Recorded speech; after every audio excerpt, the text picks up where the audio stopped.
Snow whipped across the village as the wind rattled the shutters of a quiet tavern. Inside, warmth and laughter pushed back the storm. At one table, two men spoke in hushed tones. Rumors spread of a mercenary who fought like a lunatic, charging into every battlefield with eyes as empty as death itself. He never fought for money, and when the fighting ended, he vanished only to reappear at the next war. Witnesses claimed he always muttered the same chilling phrase as though mocking his own survival. Whispers grew darker. Some said he carried a grudge against the Empire, others that he was once a prince of a fallen kingdom. The scene shifted to a blood-stained snowfield, where soldiers surrounded a wounded man slumped against a rock. His dark hair hung over a bloodied face, his gaze sharp despite exhaustion. Knights recognized him instantly. It was Yuri Briol, Third Prince of Briol, disgraced and wandering, searching not for victory but for a place to die. Once, his name had been spoken with reverence. Now it was tied to ruin. 10 years earlier, he had been a reckless youth. At 18, he gambled in crowded casinos, his grin as sharp as the dice he rolled. He won again and again as though luck bent to his will. The royal mage Hernando had watched him with suspicion, unable to understand how he always prevailed. Others saw only arrogance, and when accusations of cheating flared, chaos erupted. Yuri revealed his identity with brazen pride, declaring himself the Third Prince, a claim that only deepened the hostility around him. In those days, his arrogance was a spark ready to ignite into disaster. Far from Briol, in the shadows of the Empire, another story unfolded. The Imperial Princess Ekaterina Ivarna Granstein walked a dangerous path of secret meetings and broken trust. What began as a fragile connection with Yuri ended in betrayal, symbolized by the necklace she cast aside. From that moment, the fragile balance between Briol and the Empire fractured. Provocations grew, then spiraled beyond control. The Empire's ambition became war. One night, the cry of invasion shook Briol awake. Flames devoured the capital. Towers collapsed into rubble, and the palace, once a symbol of strength, became an inferno. Yuri stood before it, dwarfed by fire and ash. What followed was a war that stretched on for years, endless and merciless. Briol's mightiest general, Yuri Briol, was gone, and with him vanished the last hope of resistance. The Empire pressed its advantage without mercy. Villages were razed, armies scattered, and survivors pushed to the brink. Yuri fought on the battlefield with unrelenting ferocity, but his rage carried the weight of grief more than the will to live. To his soldiers, he looked less like a prince fighting for a kingdom, and more like a man seeking death. The toll grew heavy. Comrades fell one after another, their bodies left behind on the fields of ash. Among them was Laurent, who threw himself into the path of a blade meant for Yuri. His sacrifice tore a wound deeper than steel ever could. Yuri's grief turned into fury, and he cut down enemy after enemy, even as his soldiers begged him to retreat. They reminded him that his survival was the last thread holding Briol together. Dragged from the battlefield, he carried the sound of Laurent's final words in his ears like chains he could never break. As the war dragged on, Yuri's life became one long flight between battles. He fought through smoke and blood, fled through forests, and hid in warehouses with only shadows for company. Every time he closed his eyes, he saw his burning home. Every step forward reminded him that he survived while others perished. Escape became duty, and survival became the only form of resistance left. Yet doubt gnawed at him. The timing of his father's absence, the sudden aggression of the Empire, and Ekaterina's betrayal all pointed to a pattern too sharp to ignore. Desperation drove him to send letters, but the only reply he received was 2 words that broke him completely. "I'm sorry." No explanation, no hope, just despair on paper. From then on, Yuri's blade became an outlet for his torment. He threw himself into battle after battle, each swing fueled not by strategy but by guilt. To enemies, he was a demon in human form. To himself, he was little more than a ghost punishing his own existence. Rain often washed over him after the carnage, mingling with blood and mud, as if the world itself sought to erase the evidence of Briol's fall. He endured ambushes, encirclements, and desperate last stands. Each time he fought until his body failed, only to rise again when death passed him by. The more he survived, the less he understood why. All the sacrifices, all the blood spilled became harder to remember, harder to justify. The war blurred into one endless nightmare, and he wandered through it as both victim and executioner. When surrounded and outnumbered, his arms numb from exhaustion, Yuri realized his struggle resembled less a fight for life and more a search for death. Even as his men shouted for him to escape, he saw only the faces of those already gone. And when he ran, pursued by the Empire's soldiers, it was not victory he carried with him but the unbearable weight of failure. Through storm and fire, one truth became clear. Every life lost, every comrade buried had carved away at him until nothing remained but punishment. His ideals had burned away with his kingdom, leaving only guilt to drive him forward. The Empire had destroyed Briol through treachery, but Yuri carried the ruins inside himself. Even in defeat, he could not lay down the burden of his bloodline. His pride, his faith, and his very identity collapsed under the truth.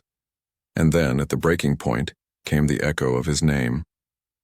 The cry of Yuri Briol pierced the darkness. He jolted awake, drenched in sweat, chest heaving as the nightmare's echo clung to him like chains he could never escape. Yuri jolts awake, his body drenched in sweat, trembling as the nightmare still clings to him. His wide eyes dart across the dimly lit room until a voice cuts through the silence. "You haven't opened your eyes in 3 whole days." Startled, Yuri stiffens. At his bedside stands a tall figure, broad-shouldered, clad in a gold-trimmed uniform. Stern eyes, a black beard streaked with gray, and an aura of authority. "Are you all right?" the man asks, his voice deep, carrying both concern and command. Yuri's lips part. Father?" The word hangs heavy in the air. His father had been dead for years. Then how? His chest tightens, thoughts spiraling. Don't tell me. Did I end up in hell after all? Confusion twists in his mind. But then his father chuckles faintly, resting a warm, grounding hand over his son's trembling one. The touch feels real, painfully real. Memories stir, faded but familiar. Yuri manages a faint smile. "For someone who always preached honor, you certainly lived a wild life."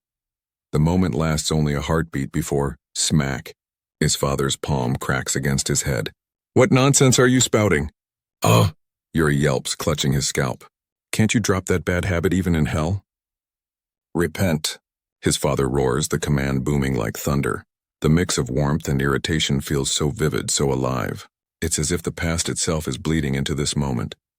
Then Yuri's eyes snap open once more, his own name echoing in his ears. Yuri Briol. He gasps, confusion swirling. Was it still a dream or something more? The answer comes slowly. This is no dream. He has returned to the spring of his 13th year.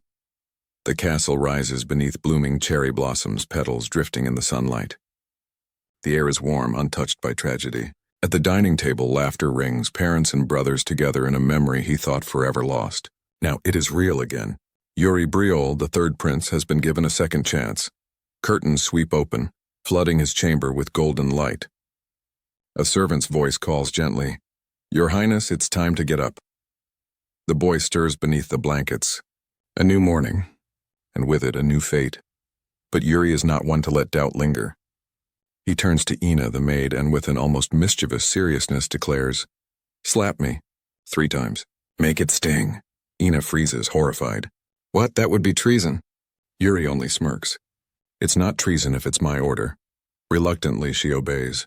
The sound of each strike cracks the air, leaving Yuri's cheek burning red. He winces, then mutters, "I forgot how strong Ina is. The pain is sharp, undeniable. This isn't a dream." Later, the palace training grounds ring with the clash of wood. Yuri stumbles back from Ina's strike as a few noble boys snicker on the sidelines. His irritation grows. No one believes in him, not even Bernard.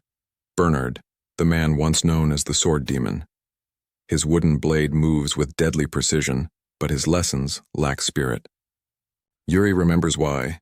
Years ago, he overheard Bernard speak in quiet disappointment. He has so much talent. If only he were diligent, he could have been a blessing to Briol. Pride wounded, the younger Yuri rebelled, stopped listening. Bernard gave up on him. Their training became empty. But now Yuri's grip tightens. His voice cuts through the courtyard. "Bernard," the swordsman pauses, eyes narrowing.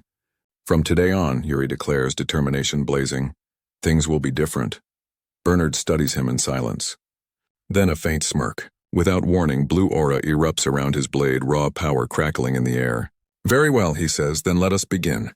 Real training. He lunges. The impact shakes the courtyard. Yuri scrambles, blocking desperately as sparks of mana burst between their strikes. The pressure is crushing, the speed overwhelming. This isn't sparring, it's survival. Sweat streams down Yuri's face as he stumbles, barely keeping up. Blow after blow rains down until his sword is knocked free. He collapses onto the ground, gasping for air, and yet through the exhaustion a faint smile tugs at his lips. If I keep enduring this, I'll grow stronger. Bernard lowers his blade, pride flickering in his stern eyes. Your Highness, he says softly, a rare note of respect. Yuri, sprawled on the ground, meets his gaze, determined, unyielding. But the moment shatters when a maid bursts in breathless. Please hurry, Your Highness. His Majesty is looking for you. Confused, Yuri frowns. Why? She hesitates. Count Johannes and his son have arrived. Yuri's eyes widen. Memories flash. Flames, betrayal, the fall of the kingdom. The traitor who opened the gates. Goth Barkvar. His voice turns cold, each word sharp as steel. Ina? Yes, Your Highness? That boy. Where is he now? In the royal dining hall, golden plates and fine dishes lined a long table draped in red. The king sat at its head, surrounded by nobles and princes. The air was heavy with formality. All eyes drifted toward Yuri, the third prince. His calm composure drew murmurs. Some noted how much he had changed. His body stronger, his aura sharper. The king's remark was cold, wondering aloud if his son had eaten something unusual. Laughter followed, but beneath the surface tension simmered. One noble joked about sharing a meal with Yuri to gain his strength. Another snapped back that his own son was already clever enough, only to be dismissed as still lacking. At the far end, a prince admired Yuri in silence, even blushing, until Yuri's sharp glare crushed him with pressure like a storm. The boy froze, sweat beading on his forehead. The moment broke when one of Yuri's brothers leaned closer. He asked quietly if something had happened between Yuri and Goth. Yuri's hand tightened around his fork. Yes, that bastard stabbed me in the back. His brother smirked, teasing him. And you'll just let it go? The great Yuri Briol? Yuri said nothing, but his gaze pierced across the table. Goth shifted under the weight of it, irritation twisting his face. Memories of betrayal and fire flickered through Yuri's mind. This time, he thought, the past would not repeat itself. He turned to Goth with calm steel in his voice. I hear you're good with a sword. The boy fumbled, caught off guard. Before he could answer, Yuri's hand slammed against the table. You brat. The challenge spilled into the courtyard. The two boys faced each other with wooden swords. Yuri's voice was firm. The kingdom has no need for narrow-minded knights. Goth protested that he wasn't even a knight yet, but Yuri pressed forward. Aren't you destined to strive for the kingdom? Without warning, he attacked. The clash rang through the courtyard. Goth shouted that the surprise was cowardly, but Yuri's relentless strikes left no room to breathe. A blow across the cheek sent Goth stumbling. Desperate, he cried for chivalry. Then Yuri dropped his sword. Goth froze, confused, until Yuri dashed forward, striking with a swift kick that sent him sprawling. Standing over him, Yuri lowered his blade. His voice was cold. Goth Backbear, your father is a count and a respected knight. Do you understand what that title is for? Who gave him that power? Goth stammered, unable to answer. Yuri's gaze hardened. In this life, he would ensure no knight of Briol carried weak thoughts, not even himself. When the duel ended, Yuri clasped Goth's hand. From now on, see the essence of every situation. Think carefully about the meaning of these words. Goth turned away, silent. Later, his older brother teased him with a grin. Are you really that strong?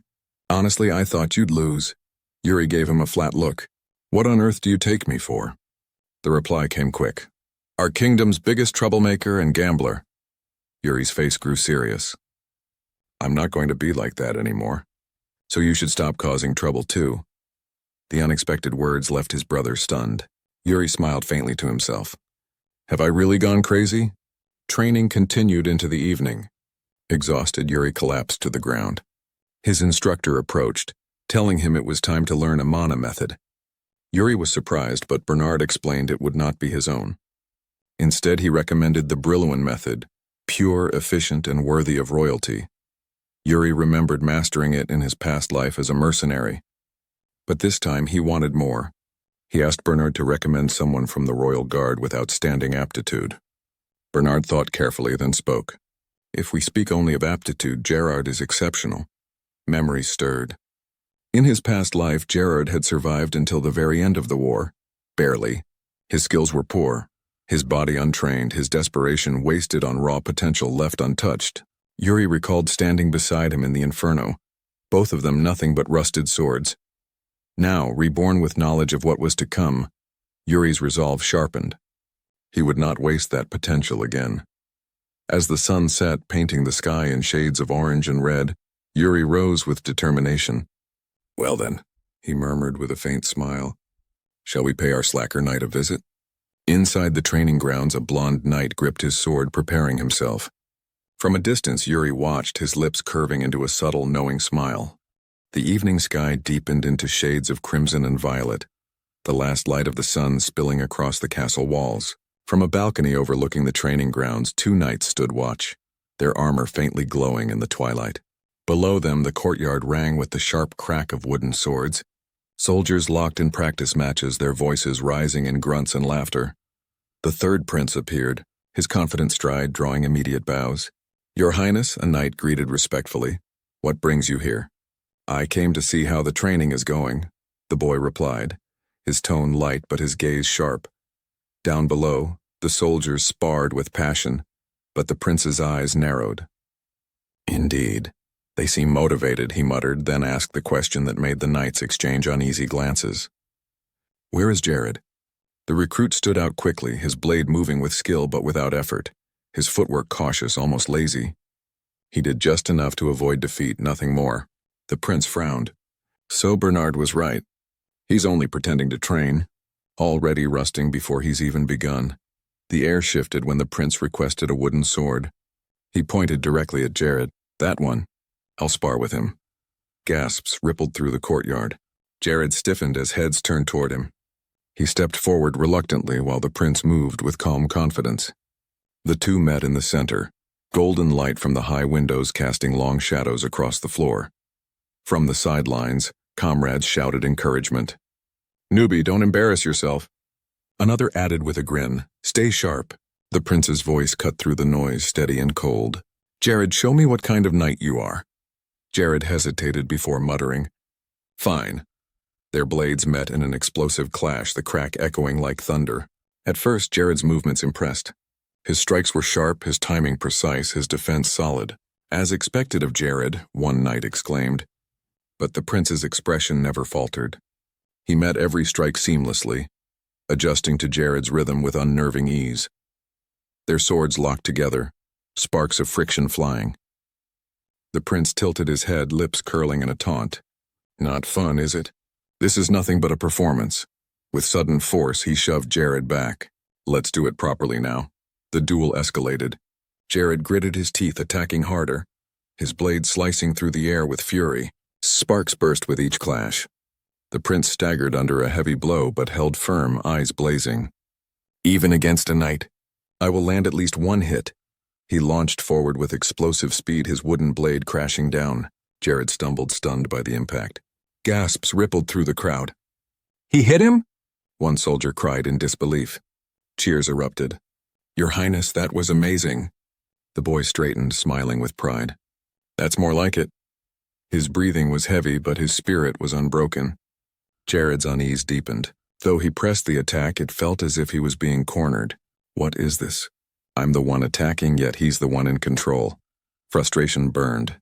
Energy crackled across his blade. A sudden surge of blue aura flared to life, shocking the arena. "He's using a mana sword?" Knights shouted in panic. "Against the prince?" Even Jared froze at what he had done, but the prince didn't flinch. Calmly, he unwrapped his bandages, gripping his sword tighter. "Pick up your weapon." Steel and mana collided, the hall trembling with each impact. Sparks and blue light scattered wildly as the two pushed harder. The prince's lips curled into a dangerous smile. "Now this is getting fun." Every strike grew sharper, faster, heavier.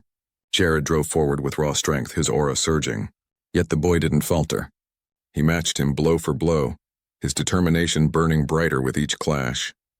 The knights on the sidelines shouted in disbelief. He's forcing himself beyond his limit. The sight was unlike anything they had ever seen. The duel reached its peak, wood against mana, sparks flying, sweat dripping, eyes locked. Their blades clashed and held, their faces inches apart. And in that moment, Jared's thoughts rang in disbelief. This isn't training. He's driving himself past the point of breaking, just to surpass me. The storm of their duel roared on, shaking the arena, and one truth became undeniable. The third prince was no ordinary boy. He was a force that refused to yield. The grand hall was thick with heat and smoke, the air trembling as two warriors faced each other. Broken tiles and splintered wood already littered the ground, proof of how far their duel had gone. Jared gripped his blade so tightly his knuckles turned white, sweat streaming down his cheek. It feels like the blood in my veins is boiling, he thought, heart pounding like a drum. With a surge of adrenaline, he charged. Every spar he had ever fought, every opponent he had ever faced flashed through his mind, but never had he felt like this. Not even against someone stronger. Why does it feel different now? The young prince met him head-on, eyes blazing with resolve. Bruised, battered, but grinning as though the fight itself gave him life. Their blades collided with a deafening clang, sparks flying, echoing against the walls like thunder. Jared's chest tightened. This boy, how can he fight like this? Each strike pressed harder, stirring something deep inside him. It was frustration, awe, and something dangerously close to respect. Damn it, he roared, veins bulging as his mana flared to life. Blue flames wrapped around his weapon, flooding the hall with crackling light. With both hands he swung down furiously. The impact exploded across the chamber, stone cracking, wood splintering, dust clouding the air. When the blast faded, Jared stood frozen, chest heaving, the aura around his blade flickering weakly. Across from him, the young prince remained standing, bruised and covered in dirt. He exhaled slowly, then lifted his head with a faint, defiant smile. It's over. The words struck harder than any blow. Jared's pride wavered, his silence betraying his disbelief. Then the boy lowered his sword and extended his hand. I've learned something from you, Jared. The knight blinked in surprise before awkwardly reaching out. No, thank you. You've worked hard. His thoughts swirled in turmoil. That intensity, that resolve. I've never felt anything like it. How can someone so young fight with such unyielding will? But before the moment could linger, a voice barked from the sidelines. What are you doing? The prince is bleeding from the head. Jared, startled, panicked. I'm sorry. He let go instantly, bowing before rushing off. The boy chuckled faintly, muttering, Don't just freeze like that. Then exhaustion finally claimed him. He collapsed onto his back, staring up at the cracked ceiling. Breathing heavily, he whispered, Who? Above, soldiers erupted in cheers. Your Highness! That was incredible.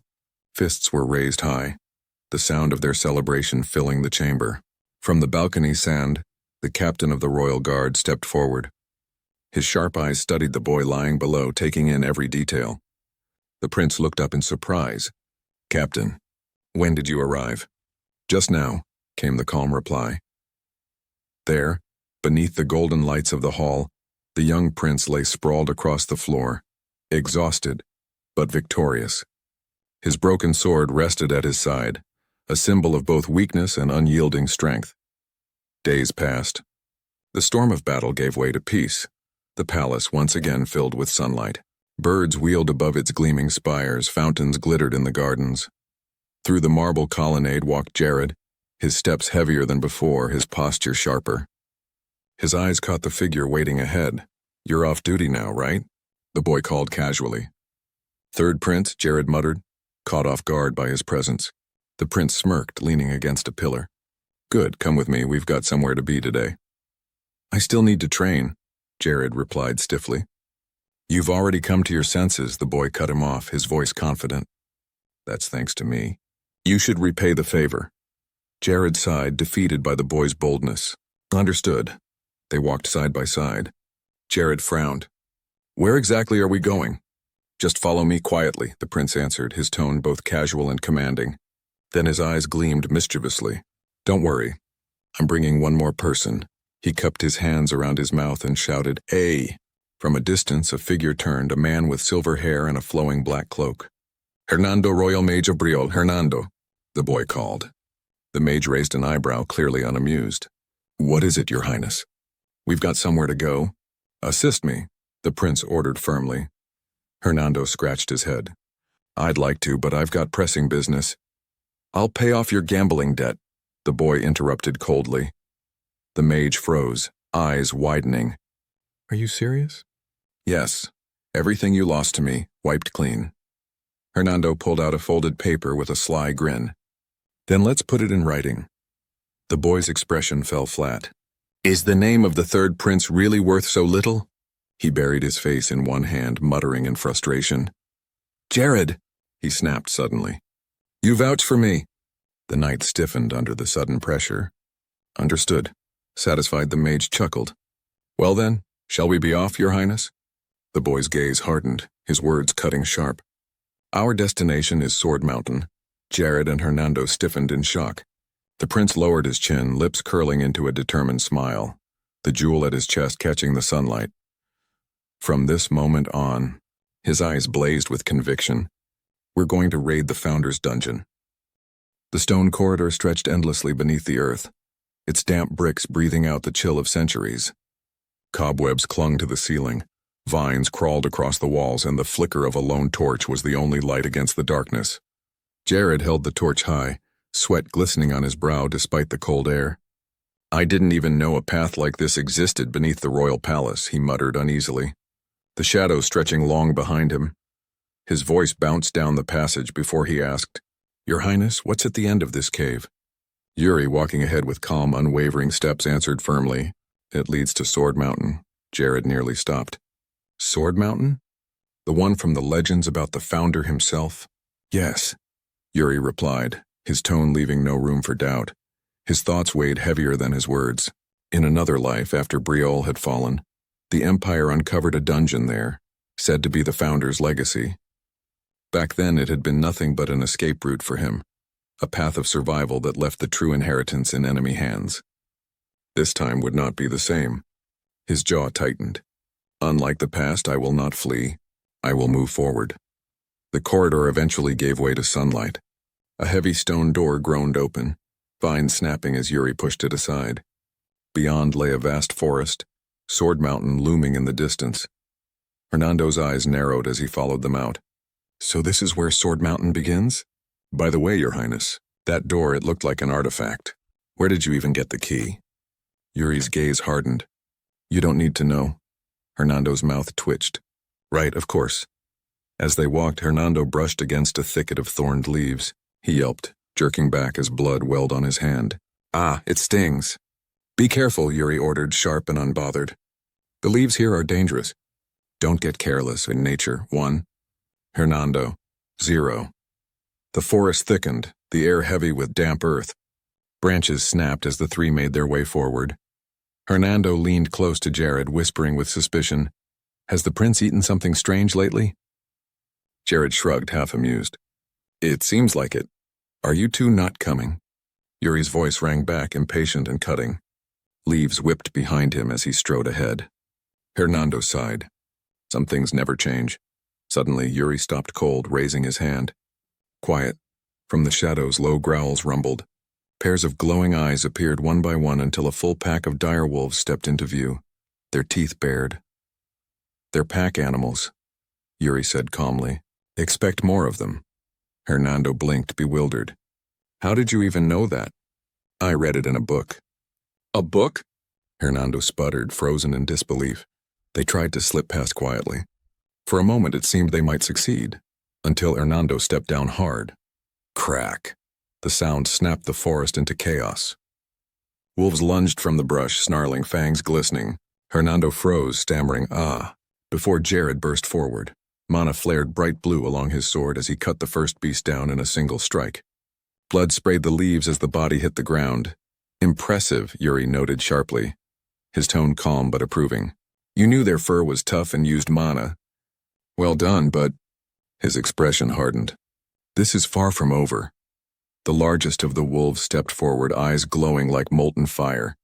Its howl shook the trees, summoning more of its pack. Shadows poured in, their snarls filling the clearing. Jared raised his sword again, mana flames roaring along the blade. Stay close behind me!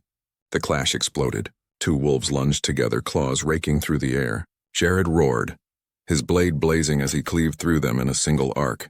Blood and sparks filled the clearing, yet the pack was relentless. Wolves circled from all sides, their eyes gleaming in the firelight. Jared's sword cut left then right, meeting fang with steel, but each strike cost him strength. Sweat ran down his face, his arms trembling from the sheer weight of the fight. Just as the circle tightened, Hernando finally stepped forward. His palms lit up, flames spiraling into the night. Orbs of fire ignited around him, spinning like miniature suns before launching outward. The battlefield erupted in firestorms. The wolves howled, their bodies scorched as Jared cut through those that remained. Sword and flame collided with fang and fur until the clearing blazed with smoke and blood. When silence returned, Jared stood panting, his sword dripping with mana residue. Hernando lowered his hand slowly, the fire fading to embers. "He fights well," Hernando muttered, impressed despite himself. Yuri's eyes narrowed, his voice calm but unshaken. "Yes, but even that isn't enough." At last the forest opened to a cliffside. Sword Mountain rose in the distance, painted gold and crimson by the sinking sun. Jared frowned. "Is this really it?" "It doesn't look special." Yuri crouched, his gaze sharp. A faint glimmer caught his eye in the dirt. "Found it." He brushed aside soil to reveal a red gem set in the hilt of an ancient weapon. Jared rushed forward. "Your Highness?" "We need to pull it out," Yuri said firmly. Together they heaved. Dirt fell away as an ancient blade rose free, gleaming as though untouched by time. The gem pulsed, glowing faintly. A word shimmered across the steel: "Guilty." All three stared in silence before the ground shuddered beneath their feet. Cracks spread like lightning across the cliff. Stones split. Jared's eyes widened. "Should we find out now?" The earth gave way and the three were swallowed by the abyss below. A scream echoed through the cavern, cut short as silence swallowed the stone hallway lit by faint blue crystals. The young prince stirred, his eyes opening to find himself sprawled across Jared's chest. Nearby, Hernando groaned, his body faintly outlined in mana, sword discarded at his side. He had shielded them at the last second, and the prince, though impressed, couldn't resist the jab. Impressive. Glowing orbs floated up as the silver-haired mage chuckled, cloak swaying. "Wow, it's deeper than I thought."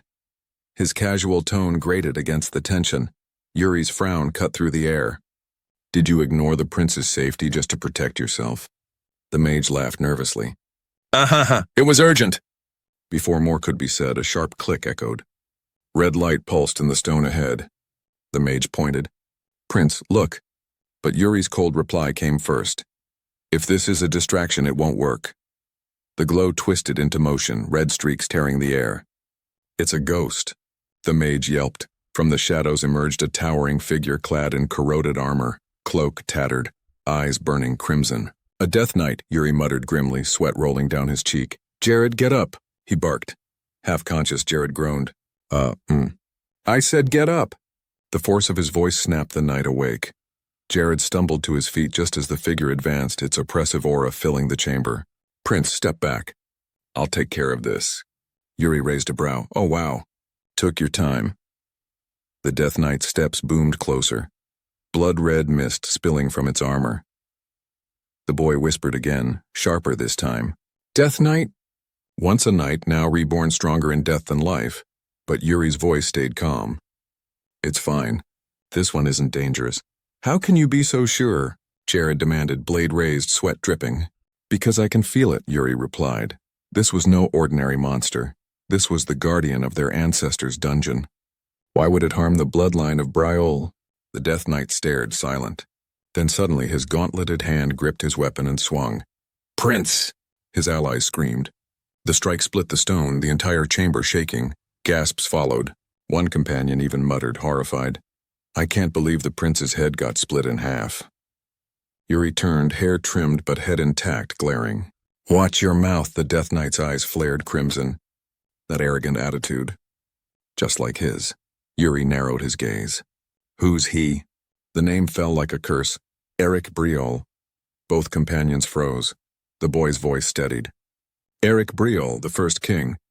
The swordsman who conquered the continent with a single blade. The founder of our kingdom. Tension gripped the cavern. The Death Knight spoke again. Unless one bore Briol's blood, the ancestral sword could never be drawn. Yuri looked at the blade in his hand, realization dawning. This truly was the supreme treasure of their founder. His grip tightened when a chilling voice cut through the air. "I used it," Yuri flinched. The Death Knight leaned closer, hollow words dripping like ice. "The fact that you used it, that's what's frightening." The boy forced a nervous apology. Sorry, for touching something that isn't mine. But crimson eyes bored into him.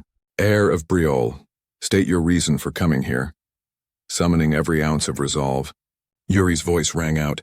I am Yuri Briol, heir of Eric Briol and the third prince of this era's Briol. Pass his legacy to me. The Death Knight studied him in silence, then turned his back, cloak billowing. The time has come. I must fulfill my duty. Yuri followed, chest tight, determination blazing. And then came the words that shook the cavern. I shall give you what you seek. Jared trailed behind uneasily, thoughts racing. A Death Knight talking to them, leading them. This was nothing like the guard life he had signed up for. Jared. Yuri's sharp call snapped him out of it. The boy stood bathed in crystal light, gaze steady. What are you doing? Jared stammered, caught between visions of fire and the prince's voice dragging him back. He whispered, trembling. Prince, but you're not coming? Yuri pressed, already moving forward. Light suddenly burst through the cavern, blinding them.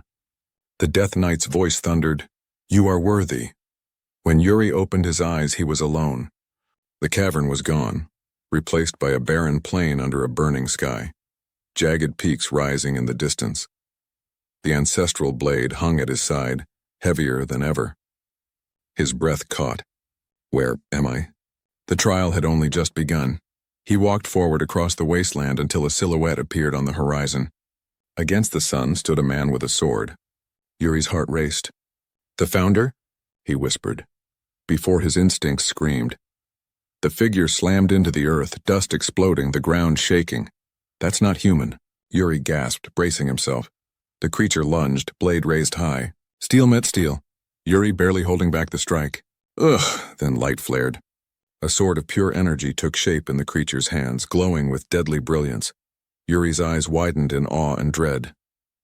A mana sword? The true trial had begun. Yuri froze, eyes wide as realization crashed over him. This is mana method!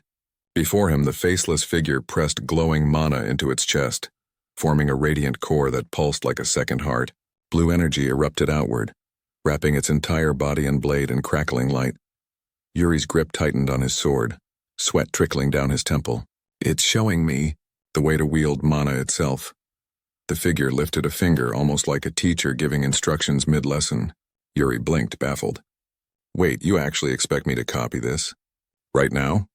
In the middle of a fight? He let out a shaky laugh. Our founder was seriously insane. And honestly, who trains like this?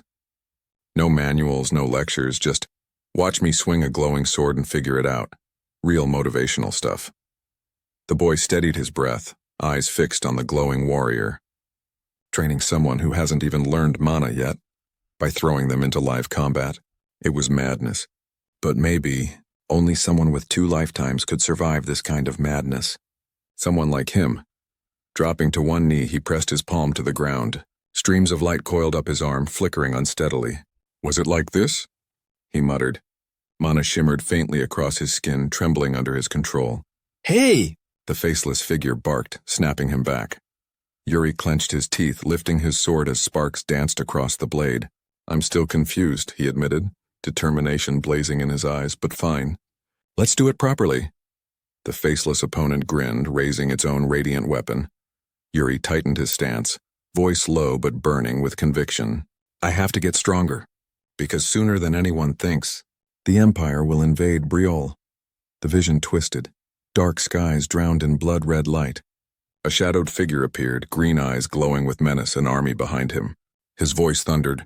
This time, no matter what it takes, I'll crush them. Blades of mana erupted across the battlefield, entire ranks collapsing beneath waves of blue fire. Yuri clenched his own weapon, eyes blazing. I'll absorb it all, he shouted, charging forward into the storm. Darkness swallowed everything. His vision narrowed, then opened into a massive training hall lined with dummies, racks of weapons, and glowing lanterns. A training ground? Jared muttered, stepping forward cautiously. His boots echoed in the silence until a shadow moved. Jared raised his blade but froze. Standing before him was himself. A doppelganger, he whispered, shock tightening his chest. The clone smirked. Jared, don't defy your fate. Of course. Because nothing says ancient magical trial like fighting your own evil twin. At this point, it's basically a rite of passage. The double sneered. Didn't you join the royal guard just to live a comfortable life? Stay away from the third prince. The more you resist, the more miserable you'll become. For a moment, Jared faltered. Once he might have agreed. But now his resolve burned brighter. His voice cut like steel. Is it because you're a fake that you don't get it? Once a sword is swung, it can't be taken back. Dwelling on it only weakens you. The doppelganger's mana blade flared. Such arrogant thoughts. The air crackled as the two Jareds clashed, their strikes exploding in showers of sparks.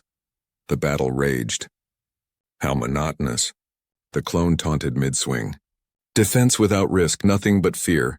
Jared's eyes narrowed. Memories surged, his own doubts, his wasted potential. His teeth clenched. Back then, I really was boring. With a roar, he leapt high, blade glowing fiercely. So damn boring. He came crashing down, his strike tearing the false image apart in a violent flash. The fake shattered into fragments, but instead of vanishing, it melted into grotesque slime. The ooze writhed, rising into a massive, hideous beast. Jared groaned, sweat running down his cheek. Great, from evil twin to slime monster. Real original. He steadied his blade, fire burning in his eyes. The prince must be fighting through his own trial by now. He raised his glowing sword high. Then I'll overcome mine as well. Meanwhile, Yuri staggered against shattered stone, body trembling. His faceless opponent advanced, radiant sword raised. The boy's wide eyes followed every step until the blade came crashing down. A violent surge of mana exploded on impact, flooding the battlefield in blinding blue light so intense it swallowed everything. The trial had only just begun. The young prince stood cornered against the shattered rock wall, breath ragged, his sword shaking in his hands. Dust and mana still swirled through the cavern, painting the battlefield in a haze of blue light. The faceless warrior advanced slowly, each step ringing with menace, its glowing blade lifted high. The strike came crashing down with enough force to split the mountain, but Yuri's eyes flared with defiance. Mana surged violently through his veins, his body screaming under the weight of it. With a roar, he swung upward, his sword blazing, colliding head-on with the descending strike. The cavern erupted. The ground tore apart, dust and sparks swallowed everything. Yet when the haze cleared, Yuri was still standing. His chest heaved, sweat dripping, but his stance was no longer that of a cornered boy. The battlefield had taught him, each clash carving deeper instinct into his body. The trial wasn't training anymore. It was survival, and survival had forged him. For a heartbeat, he thought he was finally keeping pace. But then cracks spread across the faceless figure's body. Chunks of stone fell away as its form dissolved into glowing streams of light. It's disappearing, he muttered softly. His lips curved faintly. So it's time, huh?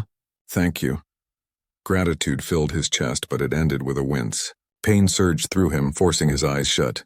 When he opened them again, silence pressed in. Cold, heavy, absolute. Alone, sword trembling in his hand, Yuri understood. The trial was far from finished. Elsewhere, Jared blinked awake, gasping. His palms trembled. Did I just return? A deep voice answered from the crystal throne. Seems like you had a good dream. Jared squinted at the armored figure. What was that? It was Eric's arrangement, the cloaked knight said, his words echoing against the stone. A legacy meant for Briol's descendant, Yuri thought bitterly. In his past life, Sword Mountain had been crushed by the Empire. No heir had made it this far. Raising his blade, he pressed. Did the founder himself use this mana method? No. It was Eric's last creation, born of his enlightenment wandering the east. You are the first to inherit it. Then why not leave it to the family directly? Because this dungeon doesn't open until the time is right. And it has opened now. The words carried a finality that left the chamber colder. Yuri lowered his eyes to the shimmering sword in his hand. What's its name? Simonchum Soul Severance, the knight intoned. The name etched itself into Yuri's heart. Yuri Briol, the figure commanded. Kneel. The boy dropped to one knee. The gauntlet pressed against his head as the vow resounded. Never fear your enemies. Yes. Follow what you believe in. Yes. To the very end, fulfill Briol's duty. Yes, then came the agony. Power surged violently through his body, searing like fire against his soul. He cried out, his body arching under the weight of his ancestors' oath. Remember, the knight thundered, voice fading into light. Briol never abandons its honor, even if it costs life itself. Yuri's eyes glowed faint red as the vow sealed into his core. Morning sunlight poured into the palace. A maid swept open the curtains, chirping, "Your Highness, it's morning." Yuri stirred, pressing his forehead. I stopped by the archives last night." "The archives?" she asked, surprised. His mind drifted back to the dusty records, lines about Eric Briol's sibling, one who abandoned honor and disappeared. Now Yuri knew that sibling had become the Death Knight who guided him. Later, guards escorted him down torchlit corridors. One knight glanced back. "Your Highness, I'll report everything to His Majesty." Yuri's jaw tightened. Do you have to?" The knight smirked faintly. "Yes, I feel like I should."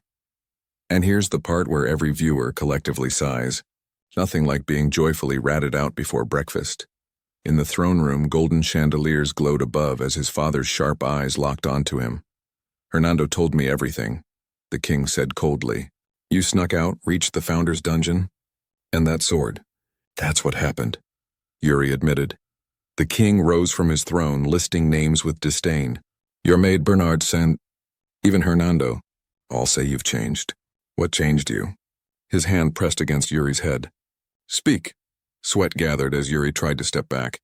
"It's because Your Majesty clenched your fist." The king lowered his hand, humming quietly. "I see." "Then speak." Yuri swallowed hard. "I had a dream." Suspicion flickered in his father's eyes. "A dream?" The sunlight cut through the hall, wrapping around the young prince as he lifted his gaze, unflinching. His voice rang steady, every word heavy with resolve. "Yes. In that dream, I committed a great sin." The silence that followed was suffocating, the weight of his words echoing through the vast chamber. The boy finally spoke, his voice steady despite the crushing weight behind his words. He admitted that in his dream, he had committed the gravest sin of all, the sin of failing to protect Briol until the very end. He described how the kingdom fell into ruin, consumed by a great war. The streets ran red with blood and countless lives were lost in a brutal massacre. He had tried to prevent it, but every effort ended in vain. In the end, Briol collapsed, its legacy smothered by flames, and he, stripped of honor, fled in disgrace. His tale ended with the bitter image of himself dying in misery, a man broken by failure and shame. As he recalled waking from that nightmare, another chilling detail emerged. The necklace his mother had once given him, a cherished token, had vanished. The thought struck him like ice. Maybe that dream wasn't just a dream at all, but a warning from his late mother. Looking straight at his father, he voiced this belief, his tone firm yet carrying a trace of unease. The king listened in silence, his piercing gaze never wavering before asking the most crucial question: what exactly had destroyed the kingdom in that dream? The boy froze. Sweat slid down his temple as he struggled to answer. His lips parted, but hesitation weighed him down. The truth hovered right there on his tongue. Dangerous foreboding, impossible to fully admit. Inside, his thoughts sharpened. It's too soon to mention the Empire. If I reveal it now, it may twist everything. And if I'm truly rewriting the past, perhaps their invasion might never happen at all. Out loud, he steadied himself. "I'm not certain. It was a black army of unknown origin." The king's stern expression softened. A faint, almost amused smile crossed his lips. "I see. Whether it was just a nightmare or a message from Lily herself, I'm glad you've gathered your resolve." The boy lowered his eyes, the thought heavy in his chest. "Resolve? No, I'm just desperately struggling to atone for my sins." The image of crimson fire and disgrace lingered, haunting him still. Then his father's calm but commanding voice cut through the silence. "There's one more matter. Bring your sword." The hall shifted, and before him hung a great portrait, framed by heavy crimson curtains. The man depicted stood tall, regal, sword clasped in both hands. Yuri Briol, a legend etched into the kingdom's history. A man said to have held a sword since the moment he could walk, gaining every possible first in his lifetime. Around him, the corpses of monsters once littered the battlefield. His name was carved into the continent itself, remembered as one of the top 10 strongest, and even then, he was judged closest to the very peak. In other words, he was considered the greatest swordmaster the continent had ever known. The boy stood frozen in awe. "This is my first time in Father's personal training hall," he whispered. His father's profile cut sharply through the air. I never thought any of my sons had the talent for the sword. The boy lowered his gaze, but his voice carried quiet conviction. I believe I might have some talent. A faint smirk tugged at the king's lips. Talent, huh? Without warning, his massive blade rose, pointing straight at his son. The boy stiffened as the cold edge gleamed before him. What exactly is a swordsman's talent? Fiore demanded. Strength, speed, reflexes, or perhaps instinct. The boy swallowed hard, but his father pressed on. If you had all of those, would that alone make you a great swordsman? The answer was firm. No, his voice resonated like a hammer. What truly matters is the force that drives a man beyond his limits. The boy stumbled back, eyes wide. His energy, it's completely changed. Fiore's presence swelled, overwhelming, his hand gripping the hilt like a storm made flesh. Shall we call it the sword's calling? The king said, voice calm yet thunderous. The boy could barely whisper. Destiny. Perhaps, the king answered. Something like that. The boy lowered his gaze to his blade, heart pounding. In my past life, I was never destined to walk the path of the sword. But now? His grip tightened. This time he would not falter. Fiore stepped closer, boots striking stone with weight. Well, my son, should you hold the sword? The boy trembled, questions swirling inside. A voice in his head pressed further. Even in death, would you still hold that blade? But his lips faltered. I don't feel anything. Darkness consumed the hall. From the shadows, crimson eyes opened by the dozens, piercing him with dread. He gasped, frozen in terror. Then came the memory, jagged and sharp. Voices screaming, flames devouring the city, soldiers yelling for him to run. Prince Yuri. His eyes snapped open, reflecting fire. The city burned, towers crumbling under crimson flames. Soldiers marched relentlessly. Civilians cut down without mercy. Through the inferno, a black-armored knight advanced, his eyes cold and merciless. Yuri staggered, horror on his face. Why is Briol burning? Soldiers turned, pointing. It's the Third Prince. The last of Briol's bloodline is here. Steel clashed as they swarmed him. His eyes went wide, his chest tightening. The Imperial army? Don't tell me. The dreadful realization struck. The nightmare wasn't over. As fire swallowed the kingdom once more, Yuri looked down at his own trembling hands. No, at this moment, this is when Briol was destroyed. A wall of fire devoured the once glorious city of Briol. Towers crumbled into ash, swallowed by a blaze so fierce it looked as if the heavens themselves had turned against the kingdom. Flames reflected in pools of blood as bodies fell in the streets, cut down, trampled, erased without mercy. Steel flashed, a soldier's boot pressed down on a fallen man. One swing. Cold. Efficient. A life ended against the glow of the inferno. Through the smoke, a lone knight walked forward, armor blackened by fire, eyes hollow, yet burning with something deeper than fear. Then he stopped. What? His voice cracked, unable to understand what he was seeing. Before his eyes, Briol, his home, burned. Why? Is Briol burning? He whispered. The flames roared in answer. Shouts cut through the chaos. It's the Third Prince! The last Prince of Briol is here! Kill him! He turned sharply, cloak whipping in the scorching wind. Imperial soldiers advanced, blades dripping with murderous intent. His heartbeat thundered. Imperial army, A tremor spread through his chest. Memory and reality blurred. Wait, don't tell me. His grip tightened on his armor as breath escaped him in a whisper. I've returned. As if triggered by those words, the past life he thought was just a dream came flooding back. Fire, screams, the fall of Briol. All of it. The flames crawled up the castle walls like living beasts. The Imperial army marched through the blaze with terrifying order, crushing fallen banners beneath their boots. The young man stood motionless amidst it all, breath ragged, eyes filled with disbelief.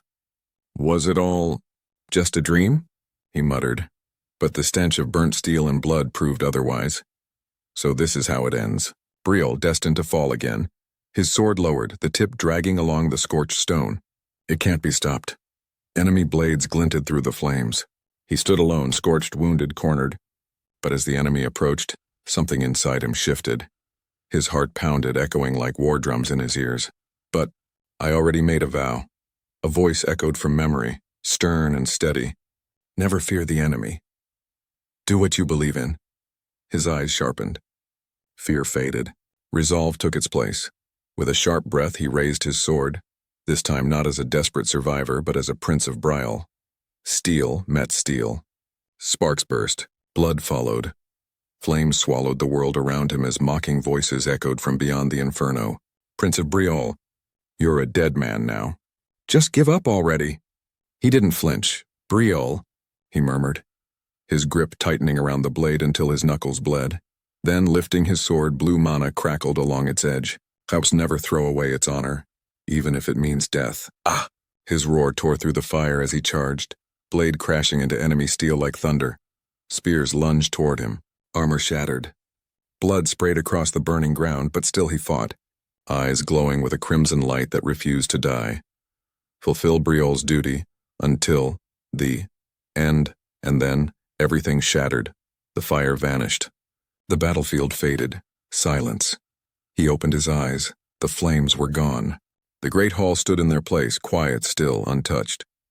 Yet his hand trembled around the sword, as if it still remembered the heat of that burning oath. A voice reached him. Yuri, can you hear my voice? He turned. His father stood before him. Father? The Black Army. A firm hand rested on his shoulder. Yuri, calm yourself. It was only an illusion. An illusion? He echoed. Yet the heaviness in his chest said otherwise. His father looked at him with eyes far more serious than before. I was wrong. The air grew heavy as the king lowered himself slightly, meeting his son's gaze directly. Yuri, you will take up the sword. For a moment Yuri said nothing, then slowly a smirk tugged at his lips. Yes, I've made my decision. His father studied him in silence, as if weighing the fate behind that choice. Anyone watching would think Yuri had just signed a death oath. Yuri laughed lightly, tapping his chest. Relax. I'm a genius, after all. And just like that, the intense air cracked for a moment until a sudden bam echoed. Under a clear sky, the training ground stood peaceful. Bernard turned as Yuri approached, hand still rubbing a fresh bruise on his head. Your Highness, Bernard greeted. Yuri's expression relaxed. Yet something in his eyes had undeniably changed. Bernard, he said quietly, you stayed in Briol to duel my father, right? Yes, Bernard replied calmly. Yuri's gaze strengthened. Then even if you never get that duel, if I asked you to stay, would you? Bernard paused. Then with a faint smile he answered, No, Yuri scowled internally. Heartless as always, but Bernard's tone softened. However, if you show me something worthy. Yuri looked up, eyes narrowing. Like the swordsmanship of Yuri Briol. Bernard finished, voice carrying a quiet challenge. Then I might consider staying. Under the bright courtyard sky, Bernard stands with his arms loosely crossed, watching Yuri with mild curiosity. The founder's swordsmanship. You want to learn it? He asks, clearly intrigued. Yuri nods, trying to play it cool. I just got curious. He scratches his neck like he didn't just drop the most insane request. Bernard hums, stroking his mustache like a wise old mentor from every fantasy story ever. Yuri quickly adds, almost awkwardly, but honestly it might not help you. Bernard just nods, unbothered. Even incomplete, I'll take it. I've considered that already. Yuri sighs. I'm telling you, this won't benefit you. Then, shring, he draws his sword. Blue mana erupts, wrapping around his blade and his entire body like living flame. This swordsmanship is one with the mana method. They can't exist separately. Bernard blinks in surprise. Mana method fused into swordsmanship, that's new. Yuri closes his eyes briefly, mana swirling steadily around him. That's why it can't fully be taught. It'll always be incomplete if passed down by someone else. For the first time, Bernard's expression shifts. Not impressed, but something close to respect. He finally nods. That's fine, Yuri freezes. You're serious? Bernard places a hand to his chest, smiling confidently. Incomplete or not, I'll take it. I'll make that my condition for staying in Briol. Yuri thinks to himself. Wow. Confidence level. Legendary NPC who refuses to die in the tutorial. Still he smirks. Fine, but you're staying in Briol, got it? Understood. Bernard steps back, boots echoing against the stone courtyard. He raises his sword with firm elegance, then, show me. Mana flares once more around Yuri's blade as he lowers his stance. All right then, I'll show you. Yuri Briol Simunchum. Mana crackles like lightning around him. Then he tilts his head slightly. Oh, and I forgot to mention. He glances aside casually. I was planning to keep you in Briol anyway. Ah yes, classic Yuri. Deadly aura, chaotic energy. Bernard lifts a brow. What, aren't you going to attack? Yuri pauses. What? Bernard smiles and moves first. Foom. Mana roars around Bernard as his strike comes down like a hammer. Yuri's eyes widen. Wait, why would you? Boom! Sword meets stone, an explosion shaking the courtyard. And now you tell me, Yuri yells, clashing blades as sparks of pure mana erupt between them. Cut. The sun dips beyond Briol's walls, sky glowing orange. Later that night, Yuri lies on his bed, staring at the ceiling. His eyes reflect faint golden light. It's changing. Images flash through his mind, flames ruin the fall of Briol. But this time, he sees Bernard. Still in Briol, still fighting. Even without fighting the Empire yet, things are changing. He raises his hand slowly. Changing the future once felt like some vague fantasy. A faint smile breaks across his face. But little by little, it is changing. His eyes sharpen. But not enough. This time I'll stop the Empire, definitely. A voice cuts in, flat and unimpressed. Definitely, this time don't cause trouble. Yuri flinches. He turns. Ina, arms folded like a disappointed babysitter. He blinks. Do I have plans tomorrow? She sighs like she's aged 20 years watching him. You cause trouble daily. And yes, you have a meeting. The Elders' Council. Yuri just stares. Ah, damn it. Morning. The great council hall of Briol. Polished marble, chandeliers glowing. Bam. A noble slams his fist on the table. No way. Yuri sits calmly, absolutely unfazed. Yep, Ina called it. Opposition from round one. Duke Gennard of West stands, face red. It is unacceptable for His Highness to learn an unverified mana method. Murmurs ripple through the nobles. Yuri leans back, voice calm. To gather the entire council just to argue about my mana method. I'm honored, Duke Gennard. Translation. Congrats, you've officially earned the title, Clown of the Council. Tension rises like a drawn blade. Sir Sand, your opinion? Gennard asks smoothly. Sand sits in silence, then...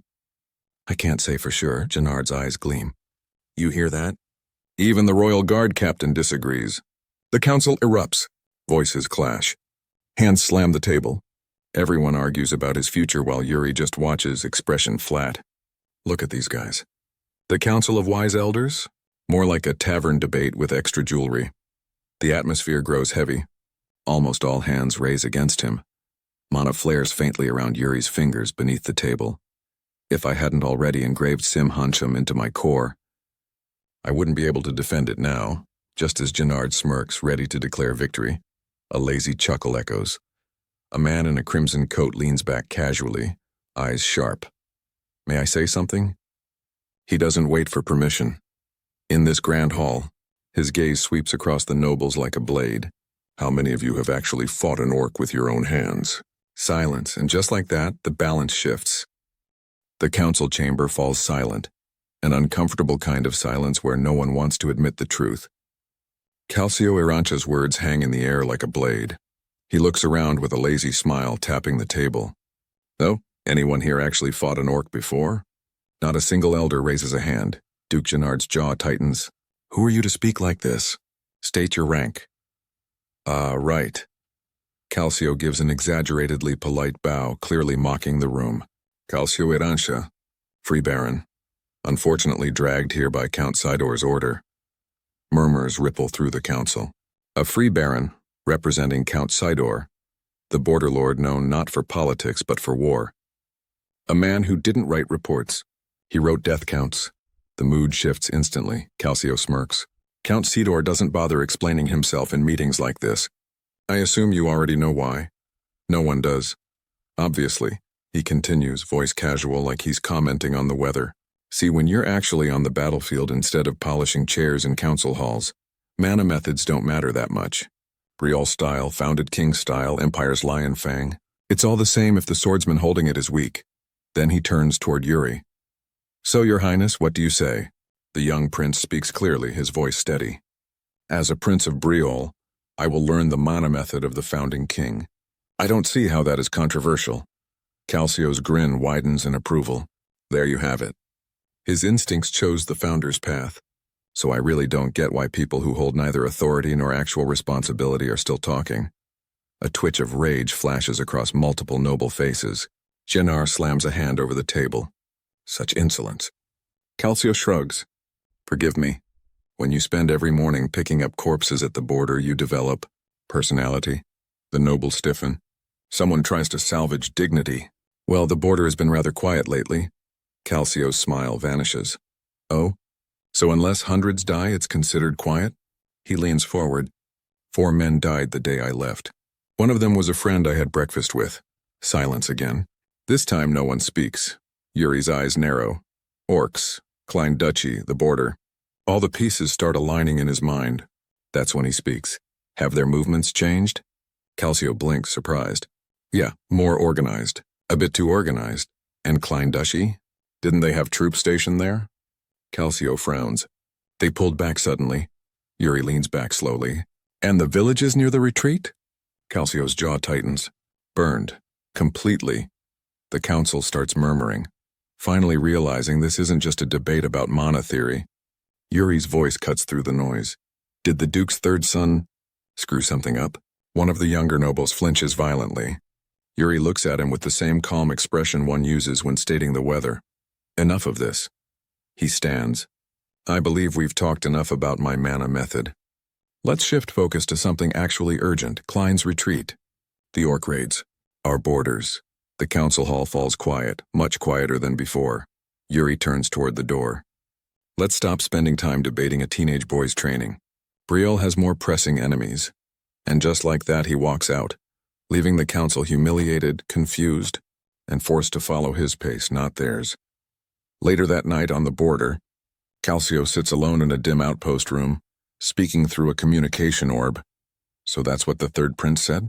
A rough voice from the orb asks. Calcio leans back, thinking. Rumors said he changed. They were wrong.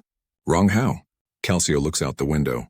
Soldiers patrol through cold air, their torches flickering like dying fireflies. He's not just changed. He mutters. He's already chosen a battlefield. Then he freezes, down in the torch-lit street. A cloaked figure walks among commoners, no guards, no insignia. Just a prince walking like a rogue. Calcio narrows his eyes. No escort. No noble carriage. Just walking straight into the city? For the first time, Calcio looks intrigued. Genuinely intrigued. Interesting. Under the moonlight that same night, Yuri walks through the slums with a hood over his head, a grin tugging at his lips. I snuck out just like you suggested, he says casually. His silver-haired companion stares in disbelief. Do you enjoy sneaking out of the palace this much? Yuri just shrugs. Back then I ran away from home for fun. This feels nostalgic. Your Highness, that isn't something to be proud of. Yuri ignores him. Instead he stops, flips a coin between his fingers and smirks. We're heading to the biggest illegal casino in the capital. His companion freezes. I thought you said you weren't going to do anything shady. Yuri pats him on the back. Lead the way. Don't pretend you don't know where it is. The silver-haired mage sighs in defeat. Every time I black out drink, I wake up there somehow anyway. Yuri stops at the crossroads, looks ahead, and his eyes sharpen. I'll say this in advance, he declares. Everything I'm about to do is for Briol. His companion stares. Just how much are you planning to win? Yuri grins, stepping forward like he's marching into battle. Tonight, we flip that place upside down. In his previous life, there were a few names that echoed through the underbelly of Briol like curses whispered in the dark.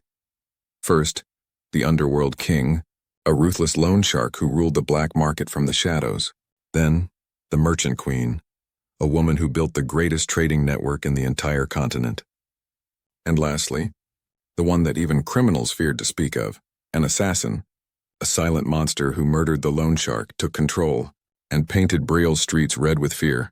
Back in the present, the doors to a smoky gambling den open with a creak. Dice stop rolling. Men holding cards freeze mid-game. Conversations die out as the third Prince of Briol walks in like he owns the floor, a calm smile on his lips. And the royal mage Hernando trailing behind him looking like he wants to evaporate on the spot. And standing at the center of it all, Goryo, the current loan shark. the man who rules this den of debt and blood. He forces a courteous smile, bowing with a tone that almost sounds respectful. Your Highness, welcome. Naturally, someone like me should greet someone like you. Yuri meets his politeness with a cold grin. Good. Saves me the time of announcing myself. He sits down on a red velvet couch, like it's his personal throne. Hernando sits beside him, whispering nervously if they're actually here to gamble. The prince doesn't even spare him a glance. Quiet. Goryo leans forward, amused. If you're not here for games, then perhaps money? Yuri nods without hesitation. I'm here to borrow. A large amount. The room goes still. Goryo chuckles, intrigued. A prince asking a criminal for money instead of a bank. Either madness or strategy. What for? He asks. Yuri doesn't blink. Mugranza. A rare spice harvested only in the Klein Mountains. Soon war will break supply lines. The only alchemist capable of refining it will die in the first wave. And when that happens, he leans back, calm as a king delivering a prophecy. I will own the price of Mugranza itself. Hernando goes pale. Even Goryo's polite smile cracks for a moment. This isn't some clueless prince throwing money around. This is a predator preparing to control a trade war. Goryo studies him in silence. Then slowly, he laughs. Very interesting, Your Highness. Later, Yuri and Hernando leave the gambling den. The city is quieter here. Lamps flickering against stone walls, distant market noise echoing like whispers. Hernando sighs in relief, thinking it's finally over. Yuri keeps walking. One more stop. Hernando nearly trips. They enter a rundown district where buildings lean like they're tired of standing. In front of a broken sign, Yuri stops. Here. He knocks on the door, ignoring Hernando's frantic whisper that this is a job for a guild, not a prince. The door cracks open. A cautious voice. Who are you? Iraine Wood, Third Prince Yuri Briol. I have a contract for you. The door doesn't open any wider, but tension fills the air. Hernando looks between them, horrified. Trusting a failing merchant shop with royal trade? Madness. But Yuri's inner voice is steady. In my past life, she became the greatest merchant in the continent. People called her a queen. Not out of status, but because every deal she made felt like an oath. This time, she will rise under my banner, not fate's. They leave again. Hernando is exhausted, ready to collapse. Yuri walks ahead, cloak swaying behind him like a silent declaration. Goryo. Secured. Iraine. Chosen. Just one left, Yuri murmurs, eyes sharp as he steps deeper into the slums. The air changes, smoke, hunger, children fighting over stale bread. This place reeks of forgotten lives, the kind of place where monsters are born, not nobles. Yuri scans the alley. There. A group of ragged kids huddle beside a broken water barrel. They flinch at the sight of cloaks and steel, wary and feral. Yuri steps forward calmly. I am Yuri, Third Prince of Briol. The children don't move, but one of them slowly lifts his head. Long blue hair falls over cold eyes that don't belong to a child but a hunter. For a split second, Yuri sees a flash, blood on the cobblestones. Goryo gasping his last breath, a blade glinting in the moonlight. In that same face, older, soaked in crimson, the assassin who once slaughtered the entire underworld. The memory fades. Back in the present, Yuri speaks clearly, like he's naming fate itself. Asana. Asana stands frozen in the alleyway, dirt clinging to her skin as the children hide close behind her. Their eyes flicker with fear. In the shadowed moonlight, she recognizes the cloak and her lips part slightly. Prince, she doesn't bow. She doesn't soften. Her jaw stays locked, suspicion still burning in her eyes. Why is he here? What does someone like him want in a place like this? Yuri meets her stare with a calm, steady gaze. No need to be wary. I simply saw children in need during an inspection. A pouch is handed to Yuri with trembling hands. He accepts it focused, as if everything is proceeding exactly as he intended. From behind Asana, a small child peeks out, clutching her clothes tightly. Is it this child? For a moment, time fractures. A memory flashes. Asana in another life, kneeling in front of Goryo, begging for money to save this very child. Goryo watches her with cold amusement, just as he had watched countless others fall into debt and ruin. This time, I will change where it all begins. Back in the alley, Yuri extends the pouch toward her. Use this money to get treated at the temple. Asana hesitates. Her fingers tremble around the pouch. What do you want in return? She forces herself to speak. What I want. There's one thing. Yuri steps forward with steady confidence. I am Yuri Briol, Third Prince of Briol. Remember this name. The children blink, slowly realizing. Then they run off, clutching the money as if holding on to hope itself. Silt follows behind, still confused. Why would you give that much money to beggars? Yuri doesn't even look back. It's an investment for the future. Asana stays behind, clutching the pouch to her chest, stunned and breathless. I've pulled them into my fate, and now there's only one person left. Later, Yuri and Hernando walk through a silent alley. Yuri stops. Hernando, at the Founder's relic site? What did you see? Hernando pauses, then smiles like it's no big deal. Gambling. I risked my life at the Imperial Basragas casino. Yuri stares. Of course, that's just like him. Hernando adjusts his cloak. Anyway, about today. But Yuri passes him with a cold voice. Be careful how you act. Morning light floods the Imperial palace. Hernando stands before the throne. Hernando. Yes, Your Majesty. The king studies him, expression unreadable. I heard you left the capital with Yuri. Yes, Hernando replies calmly. He lured me out. A flash, lanterns blazing, the largest casino in the capital looming in the night. We went to the biggest casino in the capital. And you gambled? Yes, he lost all the money I lent him. The king narrows his eyes, listening. And afterward? Another memory. Yuri giving all the borrowed money to a rundown shop and even a starving orphan. He gave it all away. And observed the people closely. He seemed genuinely interested in how they live. The king remains silent. Then lets it pass. He changes the subject. The royal ball is soon. You never cared before. So what about now? For the first time, Hernando smiles. People change. I feel like dancing. For once. On the training grounds, Bernard lies breathless after intense sparring. Yuri smirks. He teases that Bernard must be popular with the palace maids. Bernard brushes it off. Yuri suggests he attend the ball. Bernard refuses immediately. His tone shifts. That sword technique of yours. It has no fixed form, Yuri nods. It just flows. Bernard admits honestly, to learn it. I need to see it in a real fight. The instructor steps forward, acknowledging Yuri's rapid growth, but warning him. You're progressing too fast. Your body isn't fully ready. Yuri smiles confidently. I'll handle it. The instructor exhales. Then, let's go another round. Yuri drops the wooden blade. With real swords, steel is drawn. Sparks are ready to fly. During the clash, Yuri calls out, if I land one hit, you go to the ball. Bernard doesn't even hesitate. No, you never keep your promises anyway. Mana crackles along Yuri's blade, blue light bursting out. We'll see about that. He launches forward, fast, precise. But not a single hit connects. Days later, the palace gates open to the glowing streets preparing for the royal ball. Carriages roll in, nobles stepping into the light. Inside one carriage, the second Prince Georgi Varna Grandsion lounges with quiet confidence. Across from him, a young girl watches through the window, eyes bright with excitement. He chuckles. Ekaterina, you can't take your eyes off the window. She smiles softly. It's been so long. I'm really looking forward to it. The empire moves, and fate tightens its threads. Under the pale glow of the moon, the royal palace shimmered like silver against the night. Inside, a young man stood before his mirror, his uniform embroidered with gold that caught the candlelight. How do I look, Your Highness? He asked, striking a confident pose. Behind him, the prince frowned. Too much. Take it off. Ina, the maid fixing his collar, hesitated.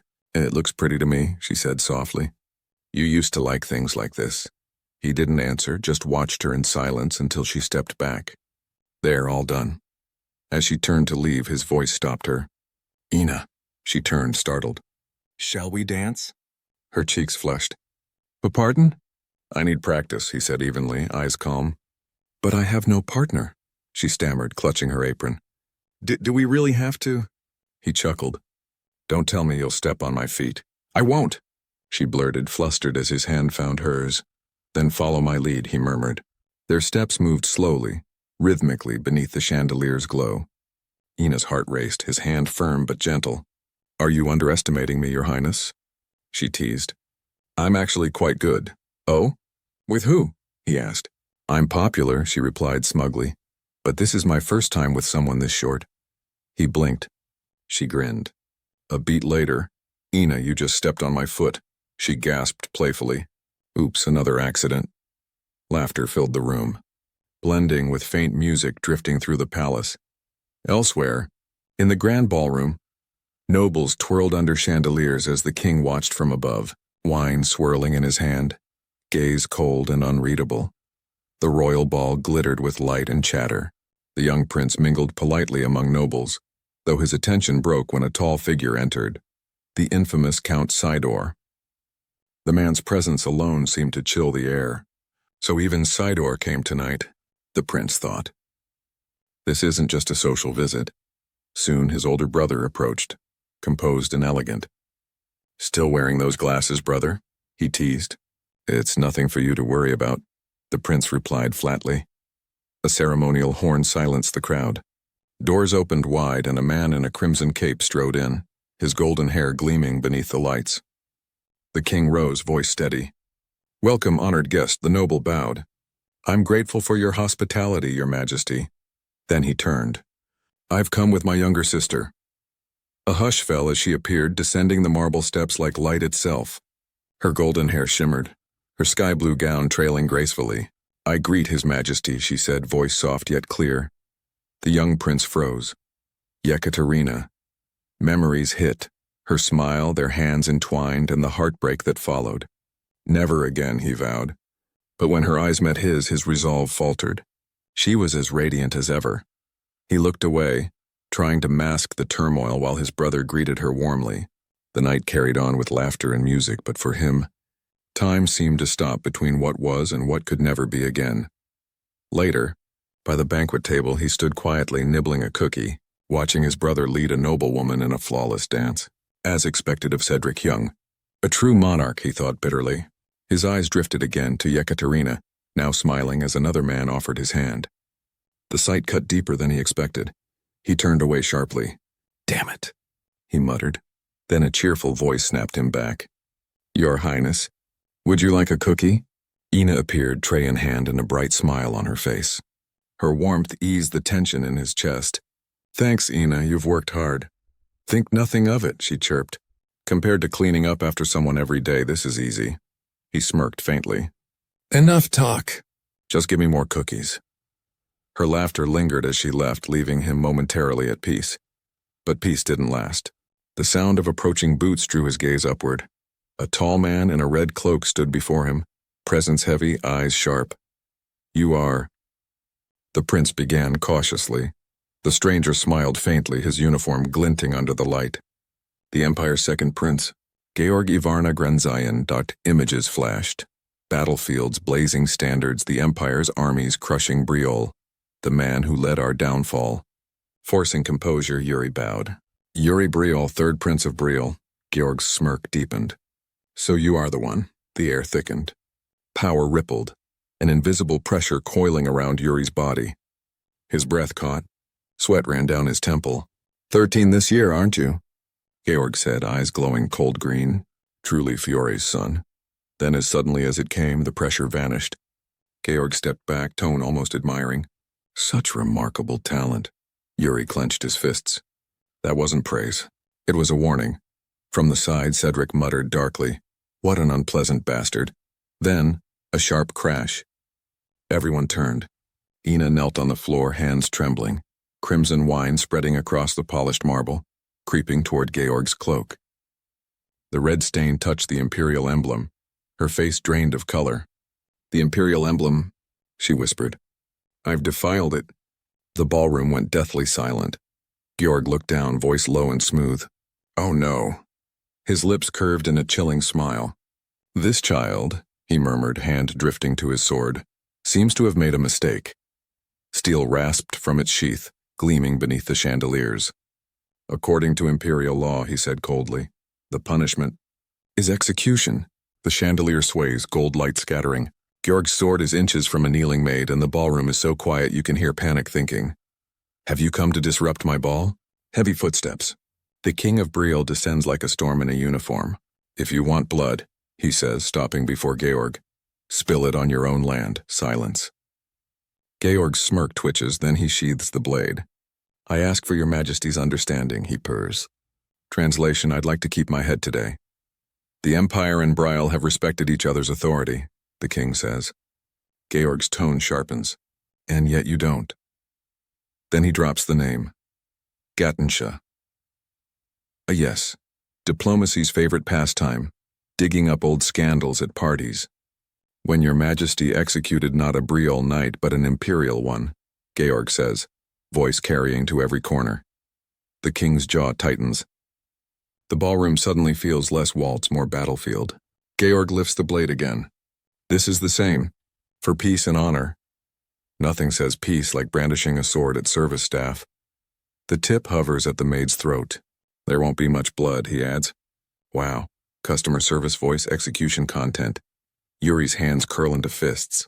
He knows stepping in pokes the Empire's pride like with a spear. Briol does not abandon honor, your majesty. His voice cracks the tension. He steps between Georg and the maid. That child is under my protection.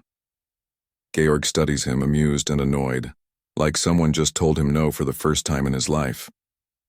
Underneath a flicker, caution. This boy isn't posturing. He means it. The king's voice follows, iron steady.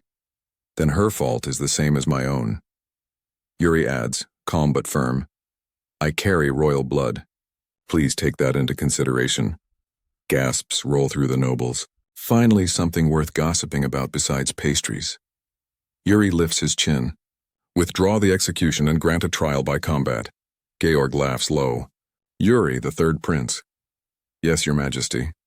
May I call you Yuri? The fake courtesy could cut glass. Of course. Very well.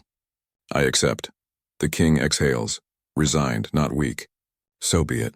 Georg spins his sword and sheathes it with theatrical flourish. Normally I'd duel you myself, he says, basking. But for imperial dignity, I'll send my youngest squire. Classic. Outsource the danger, keep the spotlight. Yuri bows. I'm grateful for your mercy. See you at the duel, Georg says, cape doing its smug little wave. The hall exhales. Yuri turns to the maid. Ina. She's shaking. Your Highness. Because of me. Go rest, he says, gently helping her up. Don't worry about me. She's led away, tears glinting in the chandelier's light, while every eye burns holes in Yuri's back, the boy who challenged an empire before dessert. Through the thinning crowd, Yuri spots long golden hair. Catherine. She watches, calm but worried. He looks away. Schedule heartbreak for later. From a balcony, a silver-haired noble sips wine, studying Yuri like he's tomorrow's headline. Night replaces the ballroom glow. Moonlit corridors, tall windows, quiet thoughts until, what were you thinking? Yuri stops. Brother, do you realize what you've done? The older prince asks, stepping close. I couldn't watch Ina die, Yuri says. No wobble, just truth. A gloved hand lands on Yuri's head, rare warmth from a man who files emotions under classified. You had no choice, huh? There's the smallest smile, then the blade under the velvet. Should I help you? How? Your opponent, he says lightly. If their skills are similar, an accident could happen. Royal help, supportive with optional fatality. I'll handle it myself, Yuri replies, crisp. His brother studies him, then, miracle, smiles for real. Right, I trust you, Yuri Briol. Of course. Yuri walks on, thoughts settling like armor. If the Empire hadn't crushed us, brother would be king. This time I'll fight to see that future. Morning. Sun slams into the cathedral courtyard. White stone, bright banners, blades ready. At center, Yuri, calm. Across from him, a towering knight in full imperial plate.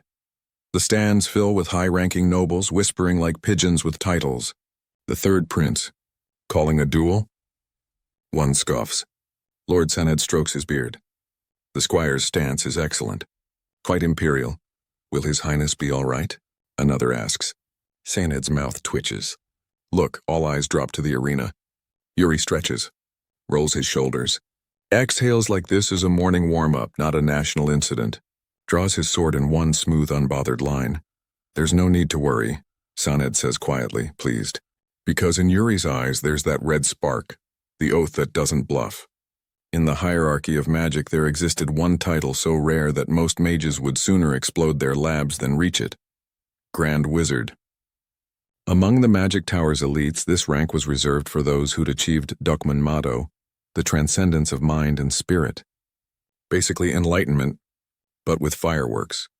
Few could touch the forbidden art known as Heaven's Mandate Observation Formula, not a spell, but a divine power, a cheat code into destiny itself. And only one man had ever used it, Hernan. He was supposed to be the smartest man alive, until the night he got absolutely wrecked at a gambling table.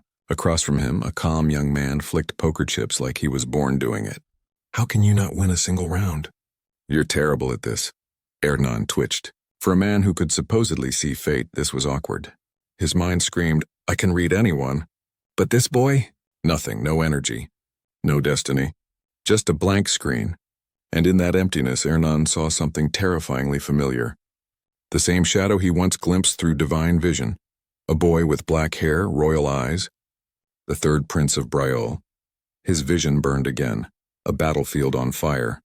The young prince fought like a dying god, bloodied but unyielding. The vision ended in despair, yet Hernan couldn't shake it. He activated Heaven's Mandate again, runes glowing gold, fate unraveling before his eyes, until he saw the truth. Prince Yuri has no fate. Back at the dueling grounds, sunlight gleamed off marble. Yuri gripped his sword. "I'm ready." "How long are you going to keep swinging at air?" His armored opponent smirked, confident. From the royal box, a blonde prince leaned forward. "Sure you don't need to warm up?" "I'm fine," Yuri replied. "You'll be the one needing rest soon." The officiator raised his voice. "Begin the trial by combat." They clashed instantly. Steel shrieked against steel. Sparks burst like fireworks as the third prince lunged with stunning speed. The knight barely kept up. Every motion was fluid, precise. A dance between lightning and steel. The audience gasped. Nobles whispered disbelief. On the balcony, the silver-haired wizard Hernan watched silently, golden eyes narrowing. Something about the boy's movement felt off, almost divine, and possibly illegal. The clang of steel filled the air as tension rippled through the stands. The king's tone was grave. "Hernan," he said, eyes fixed on the duel. "How will this end?" Hernan's gaze flickered. "Honestly?" he murmured. "No one can predict this one." The king frowned. "That's not what I wanted to hear." But Hernan only smiled, the smile of a man who enjoys being unhelpful. Below, Yuri countered a brutal strike with flawless timing, the kind that makes seasoned warriors reconsider their careers. The king pressed further. "You came to Briol following Heaven's will, didn't you?" "Yes, Your Majesty." "Then, is it time for you to leave?" The entire hall went silent. Hernan just laughed softly. "No, not yet. I rather like it here, especially when people aren't trying to stab each other every 5 minutes." The king exhaled in relief. "Good." Hernan bowed politely.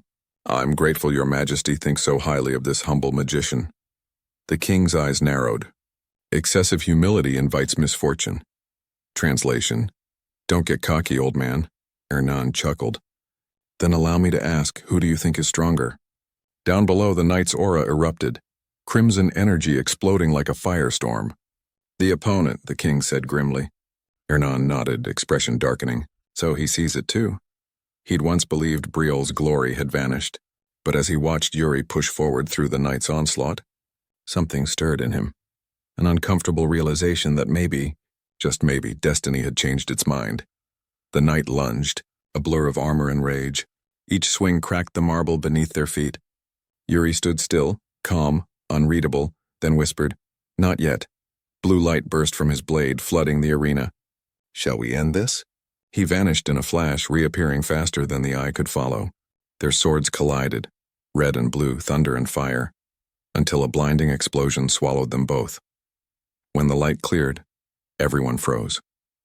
2 silhouettes remained, blades locked, the air trembling. Nobles leaned forward.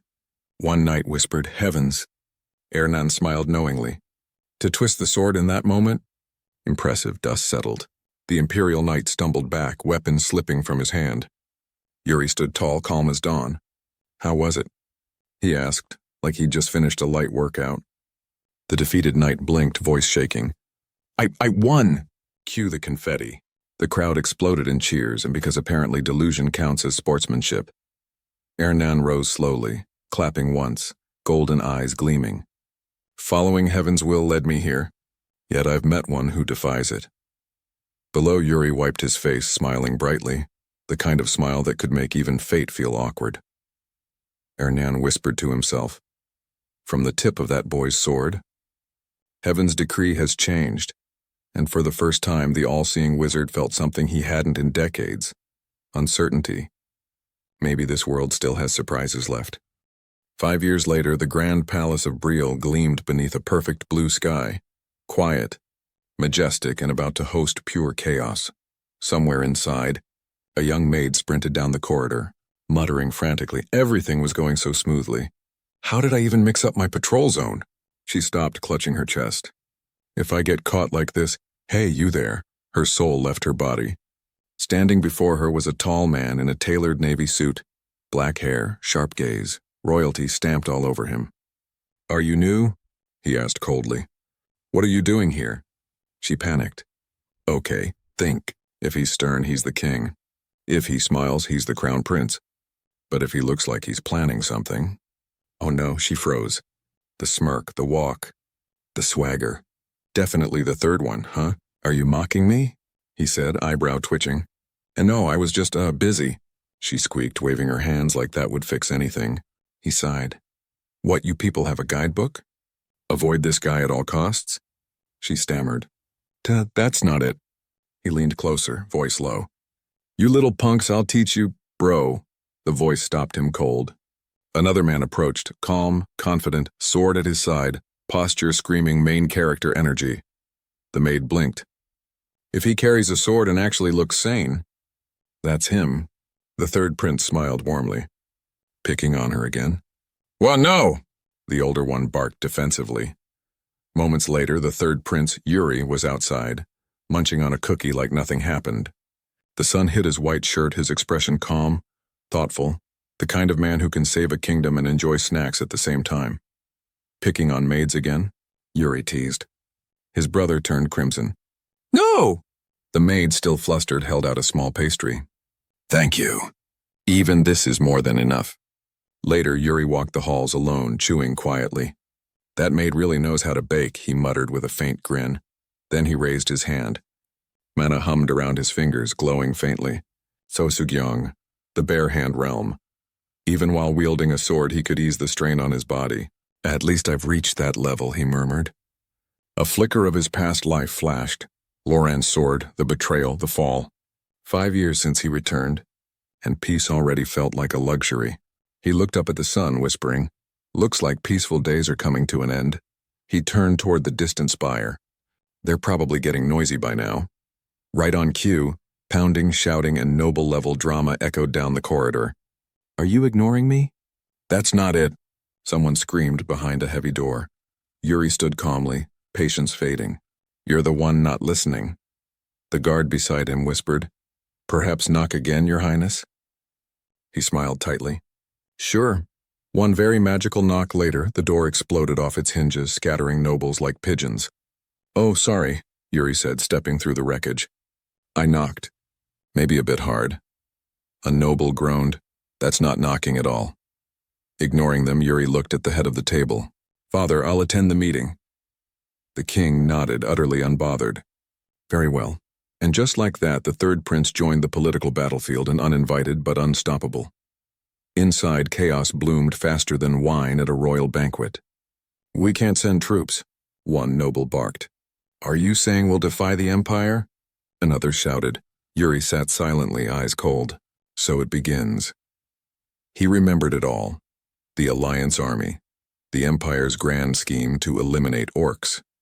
In reality, it had been a trap. The orcs retaliated, annihilating every nation's borders, when except the Empire's. He clenched the report in his hand. "Not this time. I won't send a single soldier." "Oh yeah? Then what about—" "Enough." The single word silenced the hall. Yuri rose. "I'll go," he said firmly. "I'll join the Alliance Army myself." The nobles froze. He continued, "Show some sincerity. In the name of Briol, don't bring shame to yourselves." The king watched quietly, a faint smirk tugging at his lips. So that's your move, huh? Later, steel clashed in the training courtyard. Yuri trained hard, blade flashing in the morning light. Yuri, his brother yelled, running toward him, panting. Are you really going to the Alliance Army? Yeah, but why you? Royalty doesn't need to go. Yuri smiled faintly. It's our duty. His brother froze and then struck a heroic pose. All right, Yuri. I understand your resolve. And now you do? Yuri muttered. I'll protect the palace while you're gone, his brother declared proudly, then bolted off before Yuri could even roll his eyes. Watching him vanish, Yuri sighed. Such touching brotherhood. His sparring partner chuckled. Let's just hope he doesn't cause an incident. Yuri smirked. You're not worried about me? Only if you do something reckless, the man said. Thanks for the vote of confidence, but the tone soon shifted. Be careful, Yuri. Orcs are tougher than people think. Yuri's gaze darkened, especially the ones with banners on their backs. Among the orcs, those marked with crimson banners were monsters among monsters, brutal, cunning, unstoppable. Yuri's mentor frowned. They're the ones you should avoid. They don't die easily. Yuri smiled. Don't worry. I've got a plan. The older man raised an eyebrow. You have a plan? Before Yuri could reply, a maid ran in, breathless. Your Highness. A guest has arrived. They brought what you ordered. Yuri looked up at the sky, eyes gleaming with quiet determination. A plan? He repeated with a smirk. Of course. A very special one. A maid sprinted down the corridor, breathless. Your Highness. A guest has arrived. He brought what you ordered. Outside, Yuri traded a look with his mentor. A plan? The older man asked. Yuri smirked. Of course. Something special. Sunset poured amber light into a quiet, lavish room. Porcelain clinked. A man sipped tea, patient as a cat. Yuri entered, calm, measured. I greet the prince, the guest said, bowing with polished grace. Vice President, Elaine Trading Company. And Elaine? Yuri asked. She's away on business, he replied. A flash of Elaine riding through a forest, cloak, confidence, the works. She insists she's made for field work. Yuri leaned back. Honestly, is that all you came for? The vice president chuckled, setting a carved box on the table. Of course not. I brought the item you requested. Yuri opened it, eyes glinting. Well done, Guillermo. At last. Inside lay 4 elegant daggers, blades engraved like starlight. The 4-wheel blade. Guillermo blinked. Is that really valuable, Lux? Ornamental. It's extremely valuable, Yuri said, lifting one. A relic imbued with ancient magic. A faint blue aura wrapped the dagger. It floated, spinning lazily above his palm. Eek, it moved on its own. Guillermo squeaked. It's fine, Yuri said. It won't kill you. Comforting tone. Alarming content. Are you moving it with mana? Yuri's amusement flickered. Did you think I just played around all day? The blade pulsed oddly. Yuri paused, then let it settle, closing the box. Send my regards to Elaine. Next time, bring a progress report on the Imperial branch. Guillermo bowed deeply. Understood. Silence returned with the sunset lines across the floor. Yuri leaned back. You can come out now. Shadows rippled. A woman in black stepped forward, silent, lethal. Asana, Yuri said with a faint smirk.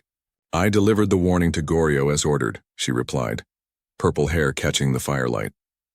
A memory flashed. Goryo jolting awake, a letter pinned by his pillow. Yuri chuckled. He's always trying to get Elaine's money. She studied him. Are you truly joining the Allied forces? The palace staff are talking. I am. Be careful, she murmured. You talk like it doesn't concern you. Yuri opened one eye. What do you mean? You're coming too. A small smile. You think you can keep up? The fire crackled. Asana's voice lingered. Anywhere's better than where I came from. Then stay in touch, Yuri said, steady. Her form dissolved into shadow. A few days later, deployment day. A crimson Briol flag snapped against the sky. The courtyard buzzed with armor and nerves. Yuri, his brother called, immaculate in a dark suit, worry tucked behind his glasses. Come back safe. Yuri, polished armor, sunrise on steel, smiled. Don't worry. I'm invincible. I'll make Briol shine again. His brother tried for casual. Take breaks from studying, okay? Look after your eyes. Ha, got it. A beat, half pride, half fear. Then a sudden hug, tight and real. Take care, little brother. I'll be back, Yuri said softly. A horn split the air. Banners thundered above the walls. The march toward destiny began. Under a blazing sun, the ceremony roared to life. The king stood on the podium, presence like a hammer. Yuri climbed the crimson steps, boots precise. Nervous? The king asked, stern, faintly fatherly. Not at all. Then turn around. Rows upon rows of soldiers stared back, an ocean of lives under Briol's banner. All these soldiers. Their lives rest on your shoulders, Yuri. Not everyone will return. Yuri's jaw set. But no meaningless deaths. Not again. Are you ready to bear that burden? Yes, father. Of course. Then take this head on. Crimson energy flared from the king's palm. Ancient runes seared across Yuri's skin. His eyes widened. Resolve hardened. The air crushed down. Killing intent. A monstrous red aura rose, twisting like a living shadow. Yuri's body seized. My body, it's not moving. From the darkness, the silhouette approached. Slow, deliberate. What's walking toward me now is death. A deep, warped voice in his mind. If you try to run, you'll die, Yuri's eyes sharpened. His voice still trembled, but defiance rang clear. Then there's no way to reject it? No, blue flames erupted around him. Mana surged. His sword ignited azure. He raised the blade and met the descending force, steel to steel, light to blood. The courtyard shook under the impact. The king smirked, satisfied. You endured it well. Yuri, breathing hard but steady, met his gaze. Will unbroken. His hand trembled as he looked at it. Just now, that was... The king stepped forward, offering his own sword, authority forged in steel. No need for words, he said. Come back alive. Yuri straightened. Yes, sir. He turned to his men, raised the blade high, light flashing like a vow. I am the Third Prince of Briol, Yuri Briol. Believe in me. Energy surged through the ranks. All troops advance. Banners snapped. Boots thundered. The army moved like a single will. Meanwhile, deep beneath the palace, a different will awakened. In the dungeon's dark, a monstrous hand wrapped around iron bars. Eyes flared crimson. The low growl that followed made the stones themselves listen. Something dangerous had opened its eyes. The sun bleeds into the horizon like the world's most dramatic warning sign, and honestly, in this world, that's usually accurate. Deep in the forest, a squad of knights takes a break, pretending the woods aren't silently judging them. Their commander, calm and collected, checks the map like a man who has seen some things. They're heading toward the border town near Balshed, the assembly point for their big, glorious mission. Everything seems normal, until a knight steps in and bows, addressing the commander as Your Highness. Yep, plot twist, the quiet, brooding man in black armor is actually a prince. But before the squad can enjoy the upgrade in royalty, the prince is hit with a flashback, a blood-soaked night. Eyes glowing with eye came straight from your nightmare's energy, and a voice taunts him. This all happened because of you, Roland Flandre. Reality snaps back. Bows so dramatically the trees probably felt awkward, and introduces himself like a fan at a celebrity meet and greet. The prince gives him a polite, yeah, but Roland isn't done. With sparkling sincerity, actual sparkles. Spiritually, if not visually, he announces, Your Highness, I admire you. The prince mentally blue screens. 1 second, he's battling trauma. The next, he's dealing with a knight who's been running a 5-year fan club in his brain. Apparently, when Roland was young, he heard a story about the prince standing up for a servant and decided, boom, hero, idol, life goal. Before the prince can process the enthusiasm, another knight saves him, Your Highness. It's time to depart. Good.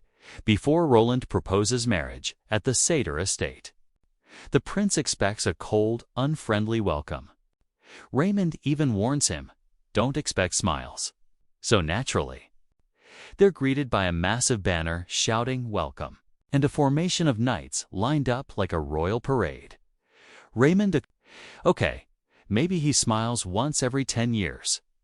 Margrave Haim, Theodore, steps forward battle-worn. Scarred and radiating, I've fought more wars than you've eaten breakfasts. He asks the prince the big question, have you ever fought an orc?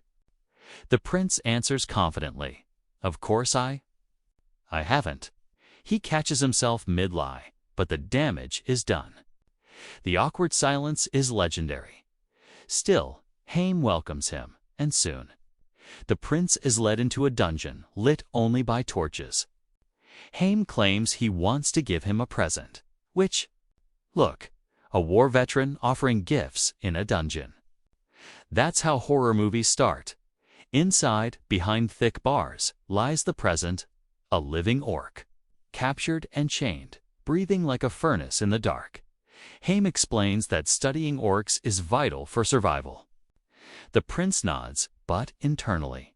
So this is the gift. Not even socks.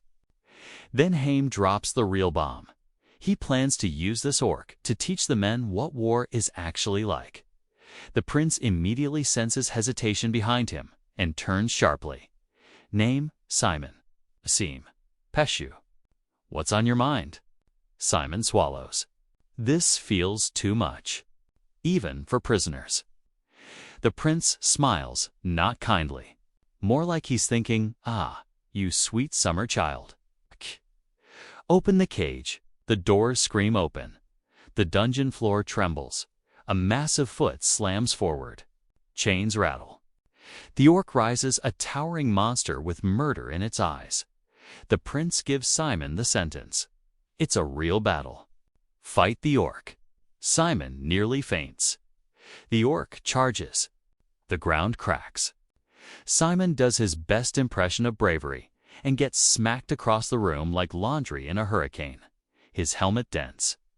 His pride shatters. And he screams, U-U-R-G-H. The knights panic. But Haim steps forward, calm as death. Relax. We severed most of its tendons. Oh great. So it's only 98% lethal now. The orc limps, but still roars like a demon. Simon staggers to his feet, terrified, suddenly regretting everything he's ever said in his life. And through the flickering torchlight, the prince finally steps forward, calm, sharp. Eyes fixed on the beast. This is his battlefield now, and as the orc snarls and the knights brace themselves, the prince prepares to show everyone why a man reborn from death isn't afraid of monsters anymore. The orc tightens its grip around the young knight, lifting him like a squeaky toy. Its roar shakes the dungeon walls. Agakta. Agakataka. Translation: bad day for this knight. The squad panics. The prince calls forward their translator. Corey, a hooded man who looks like he hasn't seen daylight since the last dynasty. Translate. Corey listens, turns pale, and stammers. It says if you don't drop your weapons, it'll break his bones one by one. As if to prove the point, the orc squeezes. Simon screams. Armor cracks. The prince doesn't blink. Hernando. Your turn. The blonde mage steps forward, hands swirling with green mana. Chains of wind snap around the orc, pinning it down as it screeches. The prince moves instantly. One clean leap and slams the monster into the stone floor. The orc stops. Then its eyes ignite in a murderous red glow, and it rises, roaring like a living nightmare. The prince glances at Haim. This is no ordinary orc, is it? Haim's voice is grim. No, it killed many people. When we caught it, it was devouring a knight. One soldier explodes in anger. Prisoner or not, I'll kill it. The prince raises a hand. I'm not stopping you. But look behind him. Dozens of red eyes stare from the shadows. Ah, that explains the prince's poker face. The corridor trembles as the orc thrashes, but the prince stays cool. All those eyes. They're waiting for an opening. The ones on the plains will be worse. Focus, this is training. He turns to Simon, still shaking. Learn how to kill an orc. Mana blades flare to life. The orc rips down a burning lantern and hurls it. A mage calmly blocks it with a shimmering barrier. The smoke clears. The prince hasn't moved an inch. The orc hesitates, and that's the opening. A knight drives a glowing blue blade straight through its chest. The beast collapses. Simon stares at his shaking hands. Whack. Well done, the prince says. But he adds bluntly, don't feel heroic. This one was crippled. Real orcs won't be this easy. He nods toward Haim. Be grateful for the experience. It'll save your life. Haim bows his head, voice heavy. These creatures don't deserve your chivalry. He leads them deeper into the dungeon, toward a sealed chamber. The ones you fought were imitations. What the orcs do in their camps is far worse. He opens the door. Inside are pale, trembling half-orcs, twisted children born from human captives. The knights recoil. The prince studies Haim. Do you hate orcs? Haim's answer is immediate. Until the day I die. The prince sees the grief behind his eyes, the pain of a man who once recovered his son's corpse from an orc den. Everyone has a mortal enemy. For Haim, it's the orcs. For the prince, it's the empire that destroyed him. Some scars never fade. Morning arrives. Haim approaches with Corey. Your Highness, take him with you. The prince nods, understanding more than Corey expects. Your skills are valuable.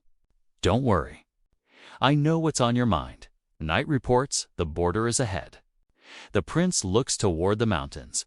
The monster hordes will be as dangerous as the orcs. We must exterminate them. Meanwhile, deep in the forest, a merchant caravan tries to move quietly.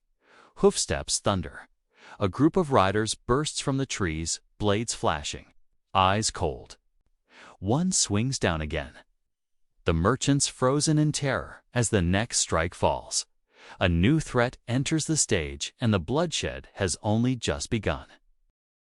The unit rides through the morning forest, sunlight flickering across armor and banners. At the front, the prince rides calmly, a picture of composure, until he notices a small commotion behind him. Corey, nervous as always, is bouncing on a tiny pony like a kid who stole the wrong mount.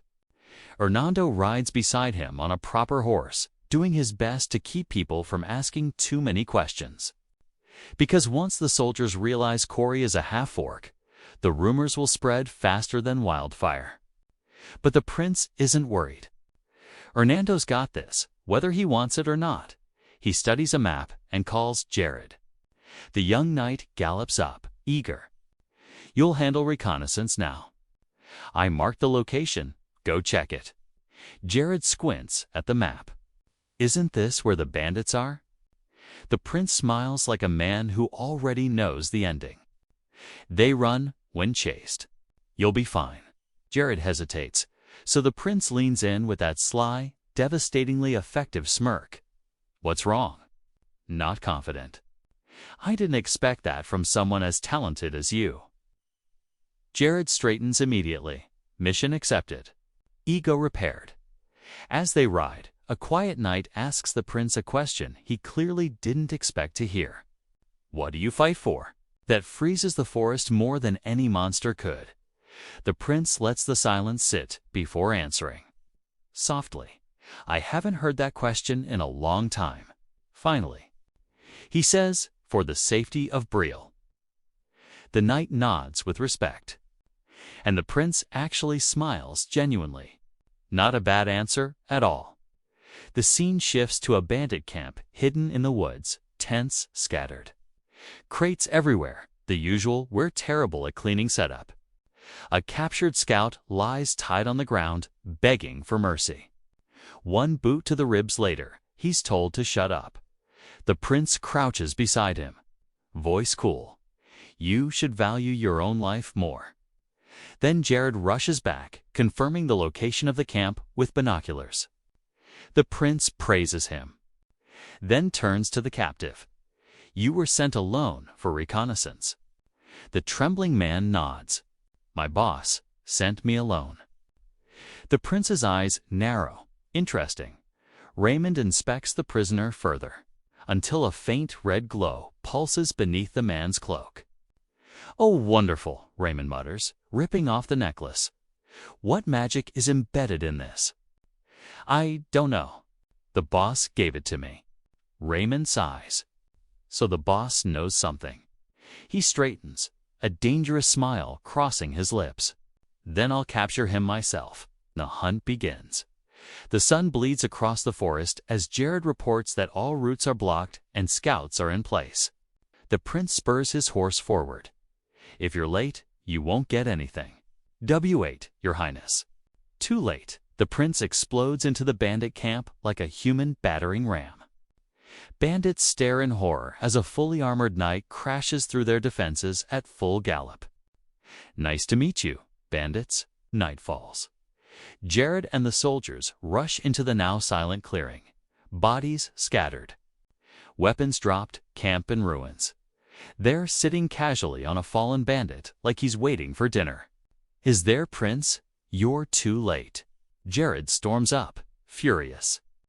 "Why did you act alone?" "It was reckless." The prince stands, unfazed. "Then follow me at the right time." Raymond gives the report. No survivors. No casualties on our end. The prince brightens. "Good. Let's steal their meat and eat." Soon the fire crackles with skewered meat. Jared sniffs it skeptically. It doesn't smell good. "That's the charm," the prince laughs. "You just don't know how to enjoy it yet." As spirits settle and exhaustion hits, a knight explains their next destination. Before reaching Balshed, they'll cross paths with another nation at Gid, the Holy Kingdom. That name alone darkens the prince's expression. Rumor says the commander of the allied forces, this year, is the Holy Kingdom's princess, a woman wrapped in shining armor and politics sharper than her sword. With her influence weakened back home, she's desperate to prove herself. Desperate enough to do anything during this alliance.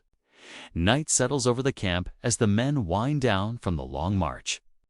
Raymond briefs the prince on tomorrow's route, explaining that before reaching Balshad, they'll pass through Gid, where they'll cross paths with the Holy Kingdom.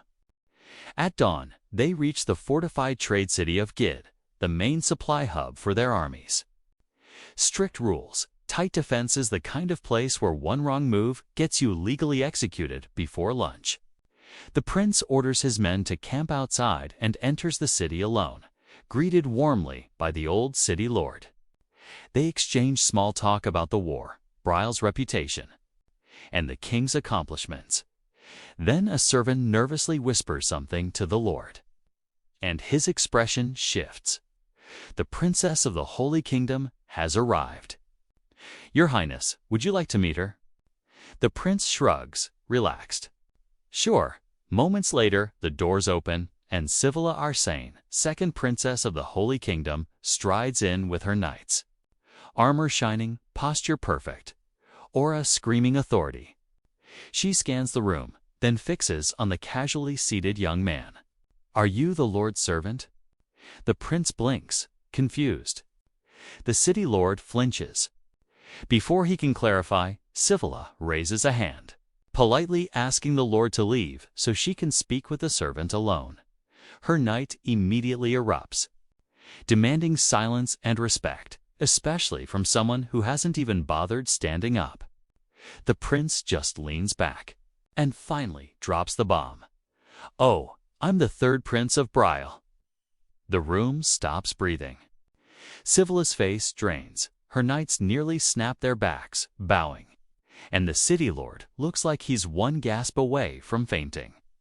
The prince groans dramatically, blaming himself for wearing clothes that make him look like a traveler who accidentally wandered into royalty. Once the panic settles, Sivila sits stiffly beside him. She nervously asks if her armor makes her look cheap. He reassures her it doesn't, and they essentially reboot the conversation. Yuri asks her age. She's 20. He's 18. He grabs her hand cheerfully, declaring they're the same generation and therefore friends. Sivilla blinks, unsure what to do with this level of social chaos, while the city lord beams as if he'd just witnessed diplomatic history. Yuri asks about her forces. They'll arrive tomorrow. He warns her about orcs near the border, explaining that despite their size, they ambush extremely well. Sivilla insists her soldiers are disciplined, while the city lord laughs confidently, though even he sounds like he's trying to reassure himself. Later, wandering through Gid's markets, Yuri checks his coat and pulls out the red crystal he bought earlier, the one the merchant claimed could lure orcs. He asks his steward if the shop was the only one selling it. It was. Inside, the bald merchant becomes defensive when questioned, insisting he never lies and that the crystal's power is real. No other vendors have it, meaning someone likely bought the rest. Yuri studies the crystal, expression calm but calculating, already piecing together a pattern. As they continue walking, his attendant suddenly points toward a tavern. Several Briol soldiers are slipping inside like guilty kids sneaking snacks. Yuri's eyes narrow. A Briol soldier gambling in broad daylight? Absolutely not. With righteous confidence and maybe a little excitement, he storms toward the bar. We can't call ourselves a proper force if we ignore behavior like this, he declares. His attendant nods frantically, struggling to keep up. Meanwhile, outside an inn, Princess Savala speaks with her knights. Everything is calm until Vice Captain Fennec steps forward, smiling with that polite, poisonous tone unique to people who think they're the smartest in the room. He mocks Yuri's leadership, Briol's reputation, even the way Yuri dresses. Finally, he suggests that once the Orc War is over, Briol might return home with one less prince. Sivilla snaps sharply. That's enough. Stop speaking. Her knights fall silent instantly. Even Fennec steps back, chastised. Inside the tavern, Fennec barges into a back room and unleashes fury on the gambling soldiers. Until a hand lands on his shoulder. He turns. Yuri stands behind him, sunlight framing him like a divine warning. Calm, amused, dangerous. And with a soft, almost playful smile, he asks, "You? What's your name?" Inside the tavern, tension spikes as the prince steps forward with a calm, cutting stare. He looks directly at the agitated vice captain. "What's your name?" Fennec freezes. The prince raises a brow, voice sharper. "Sir, I asked for your name. Does the Holy Kingdom not acknowledge rank?" Silence crushes the room, just as Fennec fumbles for an answer. The doors burst open. Princess Sivilla strides in like a storm. "Sir Fennec, didn't you say you were on patrol?" His arrogance evaporates instantly. "My apologies." He scurries out, leaving Sivilla behind with a frustrated sigh. "I'm sorry. Let me apologize on his behalf." The prince waves it off casually, unbothered. Sivilla mutters, "It's impossible to control every subordinate unless you're some saint." At the door, she pauses. Then, "I'll repay this next time." "Sure," he replies, calm as ever. The mood flips and moments later, he's playfully chasing his knights around the tavern like it's a comedy skit. A perfect cooldown after diplomatic chaos. Outside, trouble brews again. Fennec confronts Savala, accusing her of getting close to the Briol prince. She shoots back, "Is that the issue right now?" Before he can explode, a knight gallops toward them, nearly collapsing. Urgent news. The main force was attacked by orcs. The entire street freezes. A knight asks, "Princess, shall we go immediately?" An older noble suggests asking Briol for backup. Fennec snaps. "What? The Holy Kingdom handles its own. Are you saying we'd lose to orcs?" Sivilla silences both sides. "I understand your concern, Lord. I'll accept your goodwill." She raises her blade. We move out. Her force thunders into the night. Back in Gid, the local lord watches them leave, muttering that the Holy Kingdom is stubbornness, especially their sub-commander. He sends a messenger to the third prince immediately in Briol's camp. Lanterns flicker as the prince reads the incoming report. The Holy Kingdom's main force was ambushed.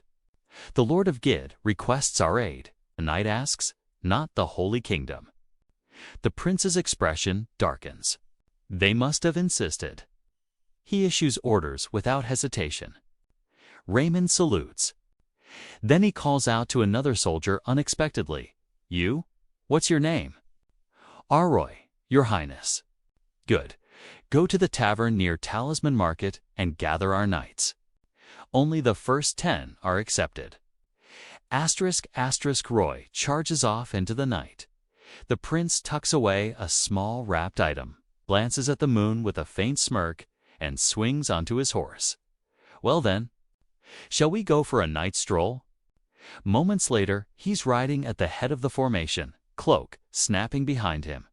You all still drunk? A knight hollers, no sir. The prince laughs. Beside him, Jared looks pale, but insists he's fine. Lauren bursts with admiration. Your Highness, forgiving the paladins. Extending help. Your heart is so broad. The prince stares at him, baffled. It's not really like that, but he softens. Your loyalty is appreciated. They don't get far before a scout shouts, Your Highness. I see them ahead.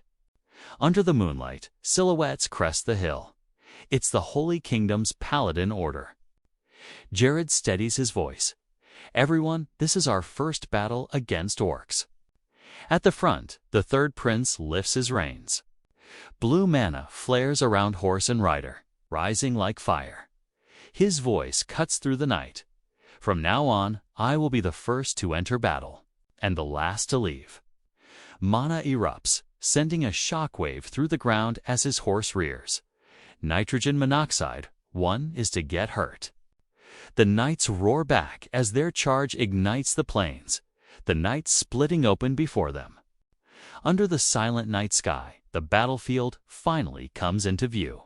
At their head rides a crimson-haired paladin, her red cape snapping in the wind. Beneath her helmet, her eyes harden. I was careless.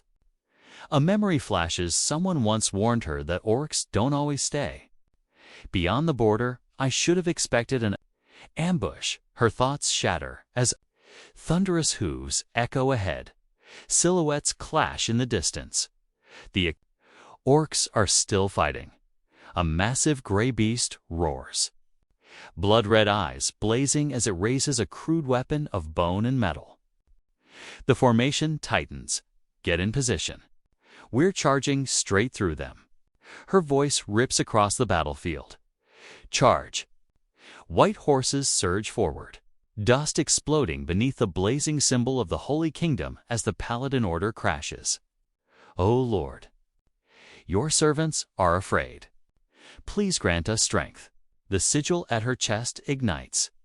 Silver energy floods into her horse, its hooves flaring with divine speed. Faster? They charge deeper, then something feels wrong. A massive skull floats ahead, wrapped in glowing crimson cords. Its empty eye sockets burn red. The ground hums. A purple magic circle erupts beneath them. Too late, the spell detonates. The earth collapses. Horses and paladins vanish into darkness as rocks explode upward and screams tear through the air. Trap. She's thrown from her horse, reaching helplessly toward her falling knights. No. She plunges after them, the world spinning into chaos. One thought echoes as she falls dead. I make the wrong decision. Again. Her hand reaches for the fading moonlight, then darkness takes her. Sivilla crashes. Onto cold stone. Pain tears through her body. Dust fills her lungs as consciousness wavers. Memories surface. She remembers praise. Hands reaching out. You're amazing. She trained endlessly. To meet those expectations until the day her sword struck down her own. Brother, that was the moment she realized. The blade would ruin her life. Priests called it God's will, promised salvation. forced her from battlefield to battlefield because her brother feared she'd surpass him. Now, buried beneath shattered earth, Sivilla exhales shakily. Be bull. Shit. For the first time, she doesn't know if she's fighting an enemy or a destiny forced upon her. She forces herself. Upright, her knights lie scattered injured. Groaning, she grips her sword and freezes. Oil coats the handle. Slowly. She looks up at the cliff's edge. Massive orcs stand silhouetted by torchlight. More torches ignite. More figures gather, flames spread, the canyon glows crimson. From ambush to fire traps, her breath trembles. What can I do now? How do I survive this? The orcs answer by raising their torches higher. Sivilla stands straight, armor stained, eyes hollow. What did I live for? Then Sivilla, severed orc head, crashes beside her. Blood splashes across the dirt. Open your eyes. A torch ignites golden and radiant. A strong hand grips it. Wrapped in blue divine energy. Is it really that hard to ask for help? She looks up. The armored man stands above her, the prince bathed in calm blue light. Are you okay? A rope drops beside her. She grabs it with trembling fingers. Thank you. I owe you. He pulls her up, steadying her weight. Your Highness, for a brief moment. The battlefield fades, leaving only the two of them beneath a cold night sky. The Holy Kingdom's vice captain steps forward and kneels deeply. Vice Captain Fennec greets the Third Prince of Briol. Please forgive my rude behavior. Prince smiles calmly. I accept. And I trust the Holy Kingdom will return the favor when Briol is in need. A distant scream cuts through the air.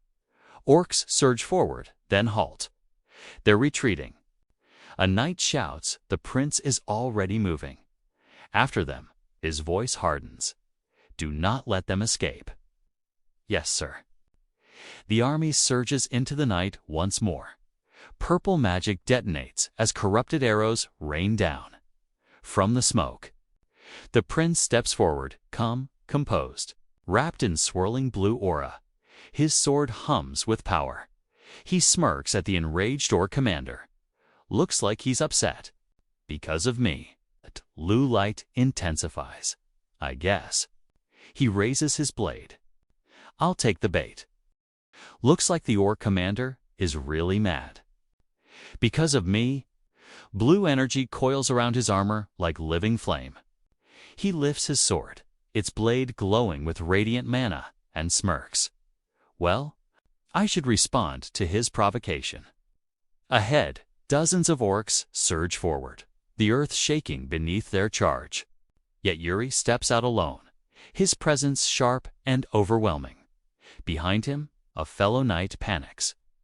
I'll be back, Yuri says casually. Yuri, you're not going in there alone. But he's already gone. In a burst of blue light, Yuri launches forward. The shockwave splits the ground beneath his feet as orcs roar and swing massive weapons. One lunges first, screaming as it brings its blade down, but Yuri is faster.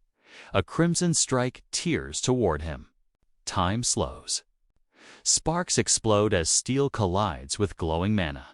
Yuri twists instinctively. Boots skidding across the dirt as Bernard's teachings echo in his mind. On the battlefield, variables are endless. Let your body choose the path. The attack slams into the ground behind him, erupting in a violent explosion. Yuri launches upward, aura blazing, and drops straight into the crater. Blue energy spirals around him as he descends like a bolt of lightning. Orcs look up too late. His blade flashes. A single glowing slash tears through the horde. Shockwaves ripping bodies aside. Blood sprays across the battlefield as Yuri lands, cloak trailing behind him. Expression cold and focused. More orcs rush him at once, 3 moving in perfect formation. 2, dangerous for most knights, but Yuri only grins. It's been a long time since I returned to the battlefield. I need at least this much to feel satisfied. His aura erupts. Something clicks. Everything slows. The battlefield aligns. The perfect route. The cleanest strike. The fastest kill. This is heart-soul slash. A sudden pressure crashes down. Yuri looks up. The orc commander towers above him. Veins glowing as it raises its weapon for a killing blow. Then lines of light flood Yuri's vision. Sword paths. Optimal trajectories. He moves. Steel flashes. Blood explodes. The commander howls as Yuri's blade carves through its body, guided by flawless instinct. The monster lashes out again, but Yuri is already gone again and again. The glowing paths guide his strikes. A final impact detonates in a violent red burst. When the mist clears, the orc commander collapses lifeless. Yuri staggers slightly. Breathing hard, my body still isn't fully keeping up. Still, he straightens, standing amid corpses and shattered ground. He grips a broken weapon and lifts it high. ORC foot. His voice echoes across the battlefield draw, chaotic, victorious. Another orc steps forward, massive and scarred, gripping twin axes. Red eyes burn with fury as it prepares to charge. Yuri strikes first. His blade crashes down in a blue explosion of force. Driving the orc backward despite its block, Yuri smirks. More orcs gather behind it. Hesitating, then dash thud. A severed orc foot hits the dirt. The ground seems to grow colder. A towering figure steps forward, the orc commander's successor. His presence alone crushes the air. Yuri doesn't flinch. He stands tall. Blue mana swirling around his blood-stained armor. Eyes locked on the giant ahead. Nearby, the prince smiles weakly. Blood streaking his face. It's all thanks to you, Yuri. But before the moment can settle, heavy footsteps scrape behind him. Too late, a massive fist slams into his face. The impact ripping through the clearing. More orcs emerge from the shadows. Their leader steps forward. Bow in hand, red eye blazing as a twisted aura erupts around him. The battlefield ignites once more. Night settles over the town, the tavern glowing warmly against the dark sky. Laughter spills into the streets as soldiers come and go. Buzzing with excitement. Inside, mugs slam against tables. I'm telling you, it's true. One soldier shouts. The prince jumped in and caught a falling torch right out of the pit. His friends stare in disbelief. It was insane. Another soldier laughs, admitting he once heard rumors that Prince Yuri was useless in a fight, just a royal who gambled all day. Well, he is ridiculously good at cards. A drunken knight suddenly jumps up, eyes sparkling. Those rumors were nonsense. Prince Yuri clearly inherited His Majesty's blood. Hey, he's drunk. Who gave him booze? In the shadows of the tavern, a hooded woman watches quietly. Prince Yuri. He's strange. She lifts her cup calmly. He saw through my assassination techniques. And now he walks straight into the battlefield. Her gaze sharpens, sometimes. It's like he can see the future. Later, the same woman sits alone, stirring her tea. She calls the innkeeper over. I'm looking for someone, she says calmly. She describes him: dark hair, a sword, highly skilled. That's vague, the innkeeper admits. Then she adds one detail. He doesn't speak continental well. His accent stands out. Recognition flashes across the innkeeper's face. He recalls a man who ordered risotto without spices. Then asked for directions to Balshard. The woman slides him a coin. Got it. As he walks away, her expression hardens. Balshard. The gathering point of the Orc Alliance, and the same direction the prince. Whence she stands, she needs to find him. After the battle at Gid, Yuri and the knights ride without rest. By nightfall, they set up camp deep in the forest. The soldiers move efficiently. far more prepared than before. Yuri watches with a small smile. Everyone's gotten faster, he notes. Sir Raymond agrees their bodies have already adapted. Yuri heads out too. Scout, watch things while I'm gone. Yes. Your Highness? He walks deeper into the forest, too quiet. There's a higher chance of a night attack than I thought. The air shifts. Something is watching at sunset. Raised voices break the silence. Two soldiers stand over a trembling old half-orc. Hood pulled low. Don't draw attention to yourself. One snaps. The half-orc lifts his face, terrified. Tears streaking down gray skin. The soldiers recoil. Filthy half-orc. Looks like a spy. I'm not. He pleads. One soldier yanks an object from his hand. Stolen, huh? Please give it back. The soldier lifts it higher.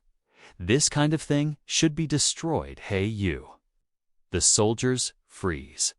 Prince Yuri steps forward. Expression cold. Get lost. They panic instantly. Salute and run. Yuri turns to the half-orc. You okay? Yes. Thank you, Your Highness. Yuri kneels beside him. Want me to punish them? The half-orc shakes his head. People like beautiful things and dislike ugly ones. That's natural. If you help me now, it'd only push my dream further away. Yuri tilts his head. What dream? To be accepted. And live together with others. Yuri pauses. That's a difficult dream. That night, Yuri lets the half-orc chorus stay as an interpreter. But after the subjugation, things will change. Corey stiffens. Yuri rests a hand on his shoulder. You're with Hernando, right? Learn magic from him. Corey freezes in. Shock. You'll need a skill if you want to live among people. Lanterns glow across the camp as Yuri checks. Preparations. All supplies are fireproofed, an officer reports. Another hesitates. Isn't this excessive? Yuri taps the map. This is orc territory. Nothing here would surprise me. Suddenly, a soldier bursts in. We're in big trouble. It's an orc raid. Flames erupt across the camp as orcs crash through the perimeter. Worse than expected, Yuri mutters. Explosions tear through the tents. Gunpowder. A mage shakes his head. It's sorcery. The mana is distorted. Yuri exhales, irritated. They're really going all in. He turns sharply. Hernando wets the counter. Stop the ones throwing the bombs. Yuri nods. Jared Sir Raymond. Yes. Split up and take command. Blue mana erupts around Yuri, his aura flooding the battlefield. As for me, his blade hums, the one doing all this flashy nonsense. The ground trembles under his power. I think it's time I paid him a visit. His presence alone crushes the air. I'll go see. He mutters coldly. His aura erupts outward, flooding the battlefield in blazing blue light. Cloak flaring, expression calm and absolute. He steps forward. Hernando, he says sharply. Where's the spell coming from? That way? All right. I'll be right back.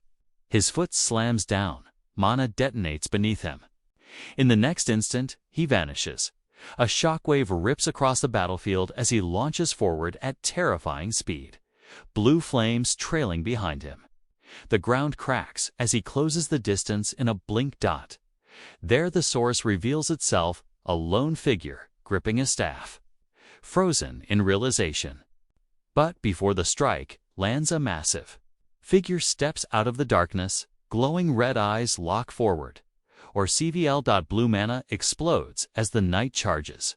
Was it you? Steel crashes against steel as Orkfell barely blocks the opening strike. Sparks tear through the air, the ground trembling under their clash. The orc counters instantly, swinging with brutal force. The knight slides back, but never loses balance. Orkfell grins. Incredible strength, strange movements. This one has experience. Still, distance too late. Orkville slams his weapon down. The battlefield fractures as the knight leaps back just in time, debris erupting around them. They face each other again. Blue monochrome and controlled. Red killing in tentra and violent.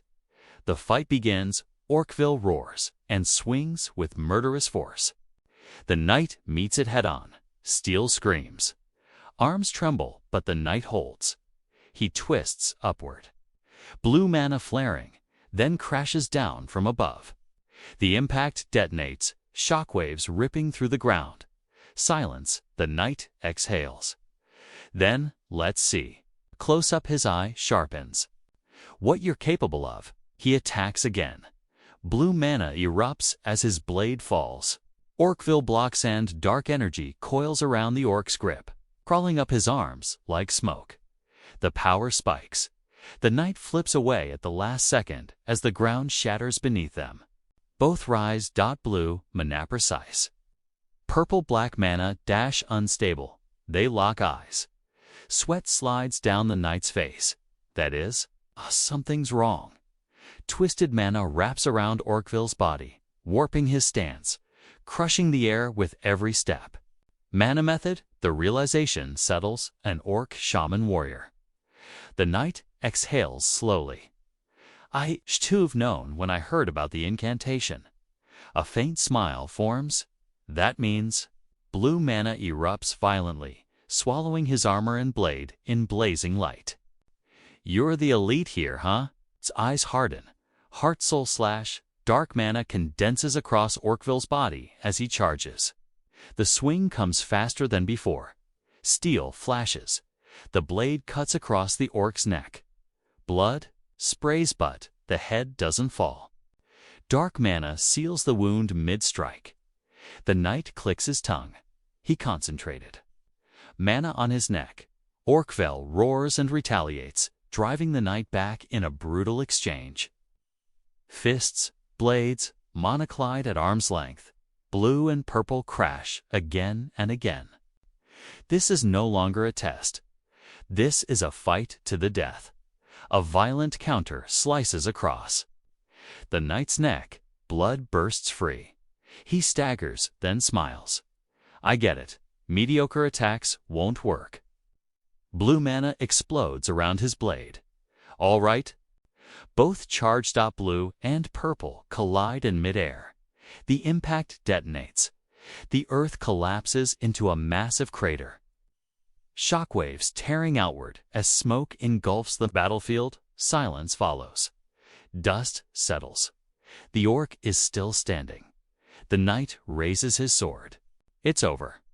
The blade comes down. Steel pierces flesh, pinning Orkville to the ground as blood floods the crater. The orc's weapon slips from his grasp. The knight steps forward, boot pressing down, still alive. The orc grins faintly through blood. An elite, a valuable one.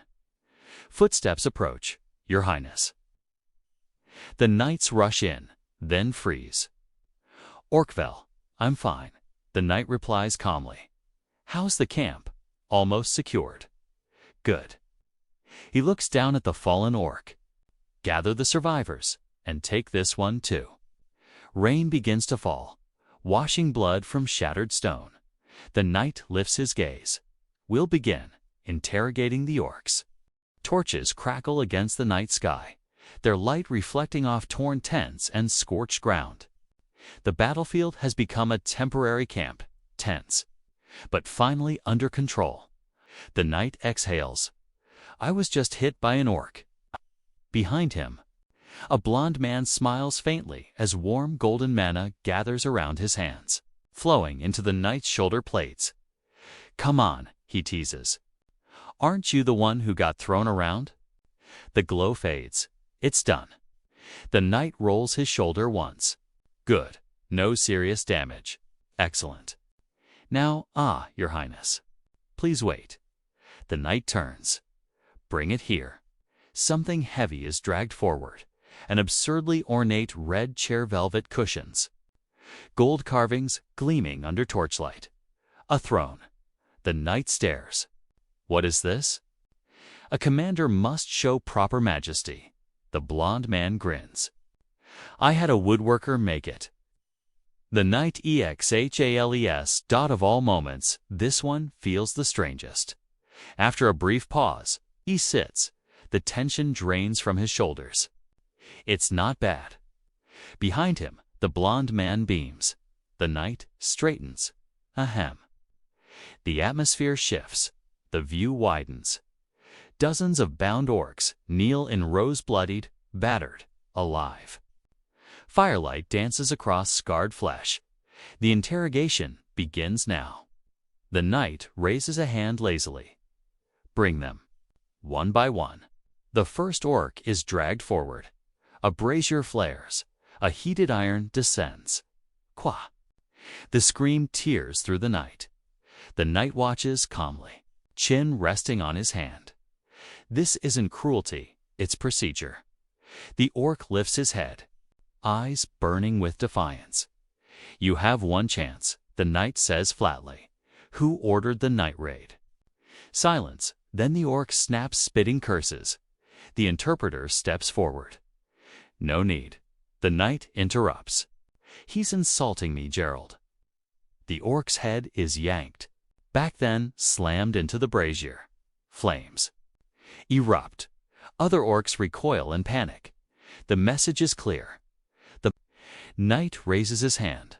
Blue mana coils through the air, forming a spiraling blade of water and light. I'll ask once more, briefly.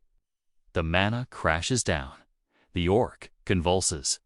Screaming, I'll send you off with minimal pain. The water recedes. Gerald. Dispose of him. Suddenly night. The orc thrashes. The interpreter stiffens. He says they don't know anything. They're low-ranking. Another orc screams. The words hit hard. Orcville gave the orders. He's begging us to punish the one above him instead. The knight exhales softly. I can feel his effort. His gaze sharpens. This ambush was at Orcua's order. The orc freezes. The name leaves his mouth. Orcua. A heavy silence falls. King of the orcs. Orqua. The butcher of countless knights. A target that must be killed. Back in the present, the interpreter explains. The orc isn't begging for himself. He wants a pledge. Answer truthfully, and spare the one above him. The knight smiles faintly. Honor. It seems the orcs understand humans better than expected. Fine, the knight says calmly. I'll pledge. Gerald stiffens, but the knight continues. Yes, the interpreter confirms. The order came from a chieftain, following Orcua's command, and our route. They have a method. Even the orcs don't know how. The knight's eyes narrow. The same method used against the Holy Kingdom. Last question. His voice drops. How strong is Orcua? The orc trembles. He claims even multiple orcvals couldn't defeat him. Orcua is stronger than any being alive.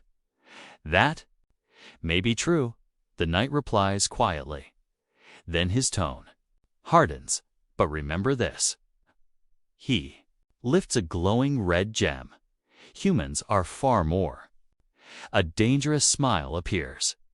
Cruel and sly than you think. The restraints loosen. The orc panics. Stop him. Purple energy erupts as he lunges forward. The knight doesn't move. He smiles. What a shame. You lack the qualifications to speak of honor. He steps forward. Kill him. Night settles over the camp. Under a pale moon, rows of tents stand quietly between the mountains, lit only by flickering torches. Inside, the atmosphere is far from calm. Wounded soldiers lie on simple beds, groaning in pain. Some clutch their injuries, others barely move beneath the sheets. A calm voice cuts through the chaos. Hold on a little longer. It's almost done. A priest kneels beside a wounded man, his hands glowing with warm, golden light. The magic flows gently over torn flesh and blood-soaked bandages. Nearby, another soldier cries out, "Priest, please look over here, too." The priest turns sharply. "Yes, I'll be right there." His face is tense, sweat running down his brow as he moves from bed to bed. A name appears. Briol Priest Germain. Golden light erupts again as he raises both hands, chanting softly. A basin before him fills with shimmering liquid, glowing like molten gold. Step back for a moment. The water begins to swirl unnaturally, radiating a strange, almost divine aura. Amazing. The glow reflects in his eyes. Magic. Later that night, 3 figures sit on wooden crates near the edge of the camp. The priest slumps forward, completely exhausted. Beside him sits a silver-haired noble, calm and composed. Corey sits slightly apart, hood still drawn low, watching silently. The battlefield sleeps. But something in Corey's eyes is wide awake. The noble speaks gently, thanking those who fought. Lord Hernando waves it off, reminding them the damage could have been far worse. Then his tone darkens. The true battle has not even begun yet. He lifts his hands in a brief prayer, then gestures toward the campfire. Nearby, soldiers gather around the flames. One strums a lute. Others clap softly. Laughter drifts through the air, even after coming so close to death. They still find ways to heal. Hernando raises a finger. A spark of golden magic shoots into the sky. The heavens answer, an aurora explodes above the camp green. Blue, violet, and gold dancing across the night. For a moment, pain and fear fade away. Only wonder remains. Under the glowing sky, Corey finally speaks. "Lord Hernando, please teach me magic." Hernando lets out a quiet laugh. "That's something I haven't heard in a long time." He places a hand gently on Corey's head. "Why do you want to learn magic?" Corey hesitates. His Highness recommended it. And also. His gaze drifts toward the laughing soldiers. Magic, not as power, but as hope. Morning comes. Mist clings to the grass as knights prepare their horses. "Your Highness, the Imperial knights have arrived." The prince rises calmly. "Of course. Since Balsad is right ahead, they must have come on purpose." Armored figures approach. I greet the Third Prince of Briol, Imperial Knight Rapio Artem. The prince studies them. "And the knight behind you." The man steps forward. "So we meet again." Rain pours as a sword crashes into the ground. For him, that sword is more than a weapon. It is his past. Graham Hartfall, once an Imperial Knight. Now stripped of his title. "It's good to see you, Sir Graham. Please, don't call me that. If you lost your title." "Are you serving as a common soldier?" "Yes." "Shamefully so." Another knight steps forward. Sir Graham did nothing wrong. He only met the wrong superior. The prince's voice hardens. There is no knight with a reputation as great as Sir Graham's. Memories flash, a knight standing proud, and the same man kneeling in silence. "I never thought we would meet again like this." The wind moves softly through the clearing. Another knight bows. "It's an honor to meet you, Sir Graham." Graham exhales. "You flatter me too much." The prince steps closer and extends his hand. This time, "Won't you come to Briol?" For a heartbeat, the world seems to hold its breath. Graham stands between the past he carries and the future now reaching out to him. Under the open sky, the knight in silver armor speaks quietly. "I may loathe Imperial knights now, but you are different." His gaze hardens as old memories surface. "In my past life, you spared me, and you bore that cost alone." In his mind, he sees a lone figure running into the rain, carrying consequences no one else was willing to take. Back in the present, he lifts his eyes. So, Sir Graham, if you come to Briol, I'll treat you well. The journey continues. Towering stone gates rise before them. Bathed in sunlight, we've finally arrived. Beyond the walls spreads a vast city of red roofs and white towers, nestled between mountains and river, the gathering place of the allied forces, Balsad.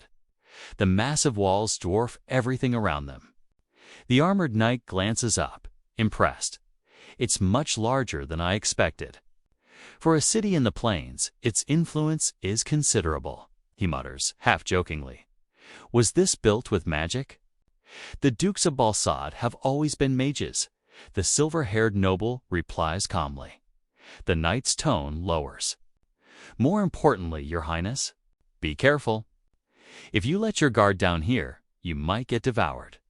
Inside the city, a golden horse statue rears atop a marble pedestal. The atmosphere turns heavy and opulent. Nobles gather beneath glowing chandeliers. Conversations hush. Welcome to Balsad. The voice is calm. Absolute. I am the Duke of Balsad. Mary Rose Antor steps forward, her crimson gown shimmering. She smiles brightly. It's a pleasure to meet you, Knights of Briol. Her eyes settle on the prince. So you're the Third Prince of Briol. I am Yuri Briol, commander of Briol's army. She tilts her head playfully. You're very handsome. How old are you? 18. Her eyes light up. Oh my. That's 4 years older than me. We'll get along well, right? Not sure. Inside, Yuri's thoughts darken. She knows how to use her beauty, and instinctively. He doesn't trust her. A shadowed memory of a blonde woman flashes through his mind. She rises, wineglass in hand. Knights of Briol. Yuri speaks firmly. Age doesn't matter. If wills align, anyone can be friends. She leans closer, intrigued. So that's what you believe, Your Highness? He continues. From now on, we fight this war together. Across the table, Bruson's knights exchange glances. Mary Rose swirls her wine.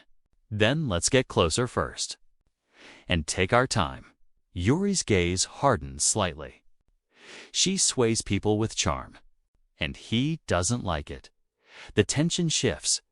Bruson is just a tiny backwater. One knight mutters. A broad-shouldered man steps forward. I am Jonathan, commander of Bruson.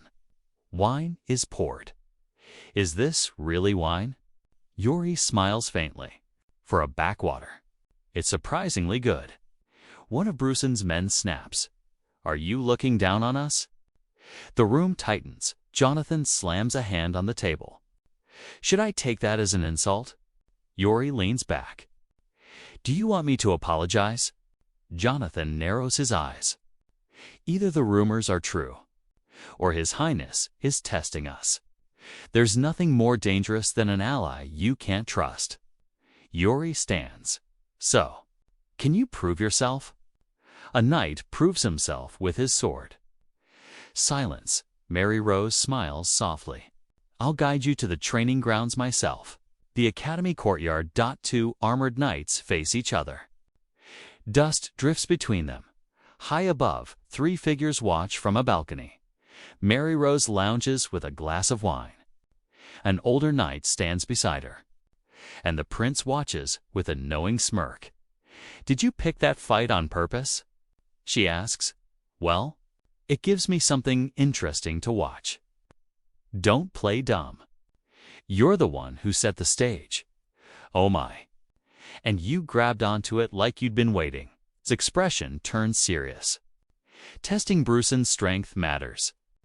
But there's something else we need to confirm. Below them, recruits stand in formation. Someday. One of them, a dark silhouette, fills the frame. May inherit the title of the continent's strongest.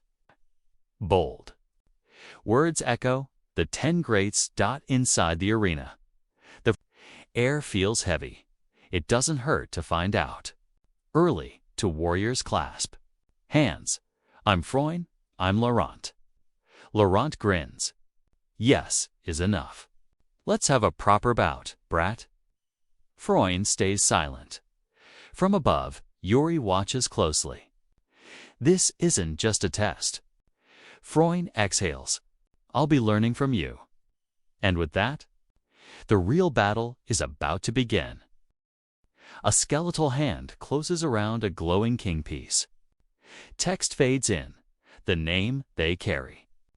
In every war, certain names alone hold overwhelming power. The scene cuts to Yuri, silent, thoughtful. His gloved fingers rest against his lips.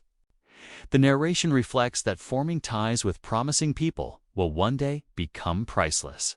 And men's friendships often begin with a fight. The arena comes into view. Freund stands calm and focused.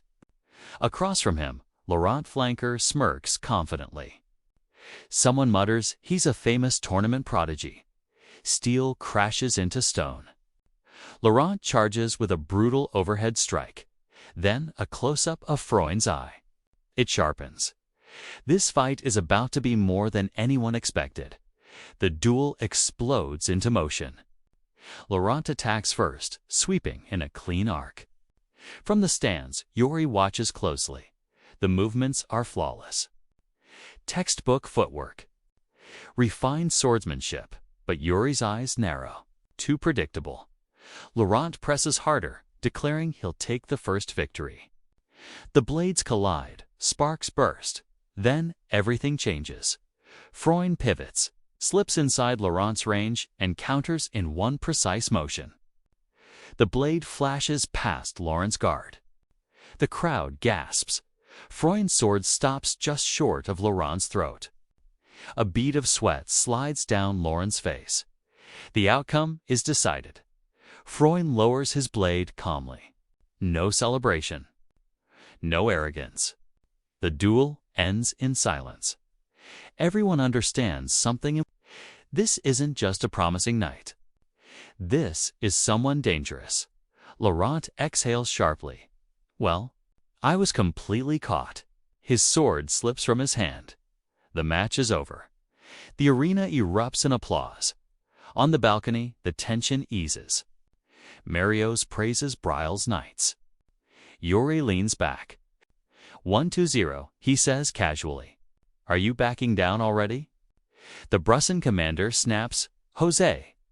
A powerful knight steps forward. A nameplate appears, Jose a reader, Knight of Brusson. The commander explains he's their strongest knight. The air tightens. Another duel is about to begin. From the Brusson side, a voice calls out, Jared. You go this time. A blonde knight stiffens. Me. His comrades cheer him on. Jared steps forward. Nervous, Jose extends his hand. I'll be in your care. Jared shakes it. I'm Jared. Unease creeps in. That face. The face of a warrior hungry for victory. Jose grips his sword. Then I'll go first. He launches forward. The duel begins. A terrifying red aura erupts around. Jose. The air vibrates with killing intent. Jared panics. I have to block it. Jose crashes down with overwhelming force. A massive red tears through the arena. I can't block this. The impact detonates. Jared is thrown back, blood spraying from his mouth. Jose swings again. Another violent red crescent slams down. Steel collides. Jared's blade screams under pressure. Laurent watches calmly. Jose a raider.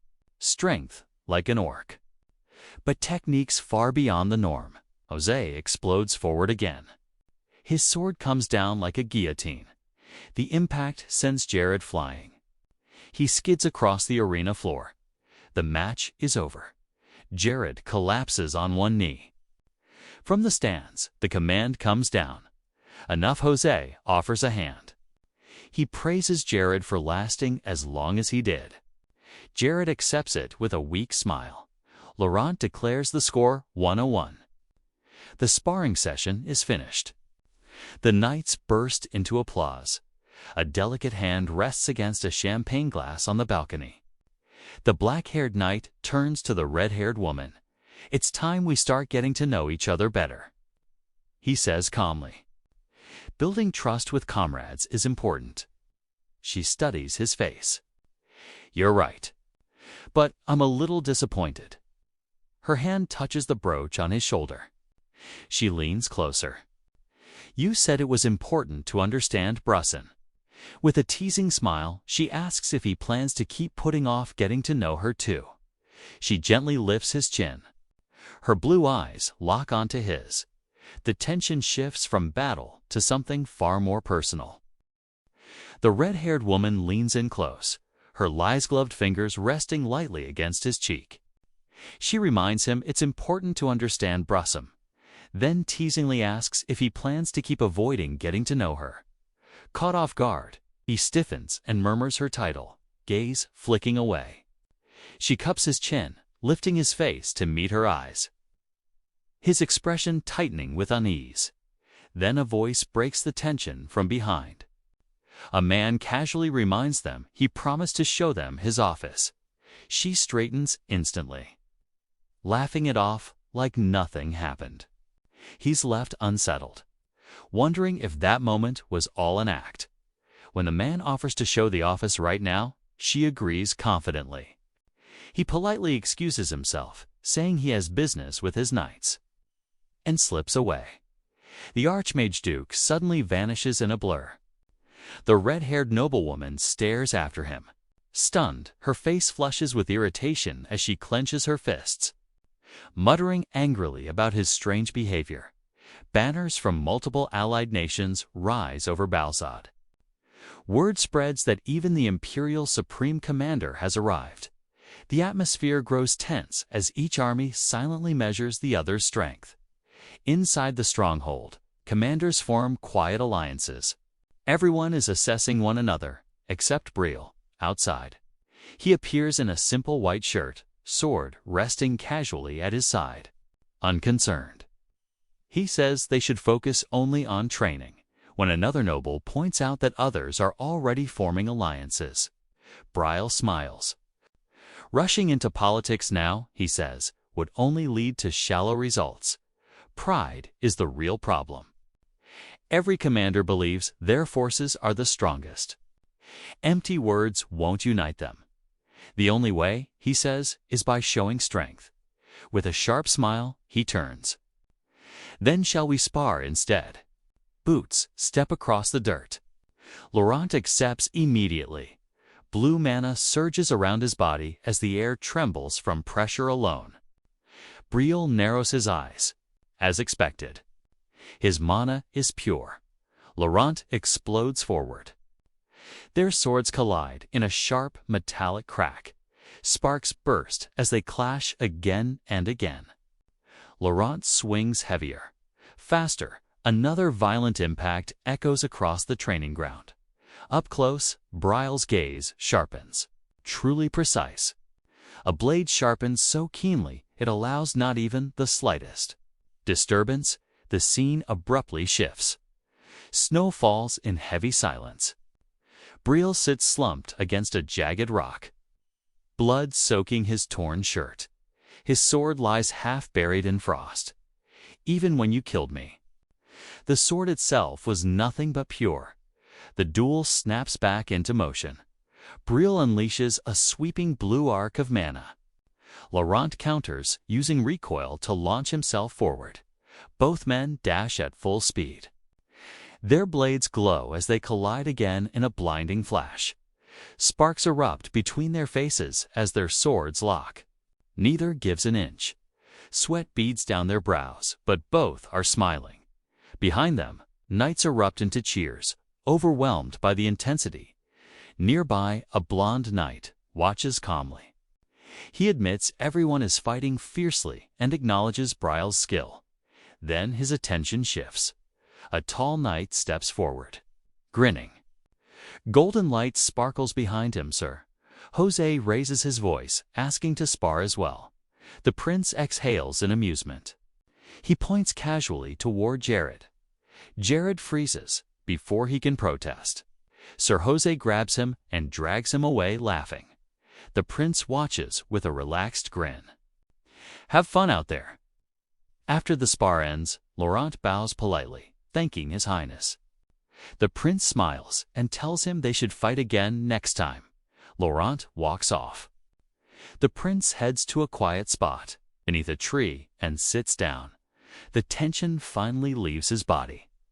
Did I really gain something from that fight? From the shadows, Asana steps forward. She remarks that his skill has improved. He acknowledges it quietly. His abilities work better out on the plains. The mood turns serious. He asks about the investigation. Into the stranger. Asana lowers her gaze. They found traces of him in Balsad. A shadowed figure appears in his thoughts. The Eastern swordsman known as the Stranger in his past life. That man fought Okaya alone. Arthur's eyes harden. The enemy of my enemy might become my ally. He turns to Asna. They need to go to Balsad next. If they're late, everything could fall apart. Arthur stares ahead grimly, because in the coming battle against Okaya, the man who will inherit a seat among the 10 greats is none other than the Stranger himself. A man stands calmly with a sword in hand, flames raging behind him. Towering over his back, a massive lion made of fire roars into the sky. Ranga Gustav Granzine. Yuri stiffens. He remembers that name. He met this man once. In his previous life, a memory flashes to hands clasped tightly in a quiet palace corridor. One trembling. A ring glinting in the light. Fear hangs heavy in the air. A young nobleman reassures the anxious girl, telling her no one is around. She hesitates, then steels herself and decides to take responsibility. And then a blond man appears behind them, completely unbothered. He lazily tells them to go play somewhere else. The girl freezes when she realizes who he is, her uncle. The man sits up, annoyed by their panic, and casually questions her feelings. He glances at the boy, unimpressed, then decides it's not his problem. With a dismissive wave, he leaves them behind, telling them to figure it out on their own. The story snaps back to the present. Ragna now stands in full armor. Composed and overwhelming. Even a short meeting with him leaves a deep impression. Whispers ripple through the room. The Supreme Commander. The Emperor's brother. The setting shifts to the Balsad Castle Council chamber. Nobles sit around a long table. A war map spread out before them. Ragna is formally announced. Some nobles look excited, already thinking about political advantage, even during wartime. Politics still poison the air. Ragna speaks. Pleasantly at first, the atmosphere feels wrong. Then his tone shifts. Pressure suddenly floods the room, crushing everyone in place. Faces go pale. Sweat pours. This is the Empire's Lionheart technique. Ragna makes his rule clear. Anyone who runs away will be cut down. The rest will be rewarded strictly by skill and results. Fear spreads. Across the table, then a young knight raises his hand. The room freezes. He speaks calmly through the pressure, asking how the Empire evaluates the orc strength. Ragna narrows his eyes and asks who he is. The answer comes. Instantly, Yuri Briol, commander. Of the Briol army, a faint smile forms on Ragna's face. He approves of the question. The briefing begins. A man named Okua has appeared. He has already subjugated 3 massive orc tribes. There. Power is growing at a dangerous rate, and the first vanguard has been confirmed encamped near Balsad. Silence falls again. Ragna leans over the mat. Battle will begin the day after tomorrow. This will be the Allied forces' first real fight. Then he asks who will take the vanguard. All eyes turn to Yuri. After a brief pause, Yuri accepts. He will stand at the front. Night falls over the camp. Yuri sits alone by a fire. Armor still on, staring into the flames. Mary Rose approaches, her red hair glowing in the firelight. She sits beside him, casually at first, but her eyes are sharp. She points out how decisively he took the vanguard position, how everyone else envies him. Then her tone shifts. This war involves the lives of Balsad's people. They can't entrust the vanguard to just anyone. She asks him to answer. Seriously, as a royal, only then will she help him on the battlefield. Yuri reveals his answer without words. He extends his hand. Into the fire, flames twist violently around his arm. Bending to his will, he declares his true identity. The Archmage Duke, Mary Rose watches, impressed. She admits he'll be more useful than Hernando on these plains. But Yuri doesn't smile. He says the day after tomorrow, people will die. The scene cuts to knights laughing peacefully by the fire. Anyone laughing here tonight will become a corpse tomorrow. The vanguard loses the most soldiers, and that will happen. He says because he chose it today. Yuri grips the chain. Across his chest, he's not being sentimental. He just wants to carry that weight properly. Mary Rose finally smiles. She says she likes that answer. She steps in front of him and reaches out her hand. He hesitates, then takes it. She introduces herself properly. Mary Rose Antor, Archmage, Duke of Balsad. She promises to aid him in his first battle. Yuri thanks her quietly. Several days pass, deep underground. Something massive crawls through the darkness. Red eyes glow. Saliva drips. The day of the Allied forces' first battle has arrived. Orcs charge forward in a roaring wave. Morning light floods the battlefield. Rang Ya stands at the front, fully armored, calm as death itself. Behind him, knights line up in formation. Mary Rose stands nearby. Staff in hand, Ranya raises his voice. The entire army comes into view. The command rings out clearly. Prepare for battle. And that's it for today's episode.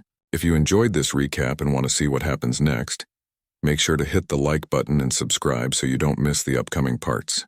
Let me know your thoughts in the comments. I'm reading everything, and your support really helps this channel grow. Thanks for watching, and I'll see you in the next one.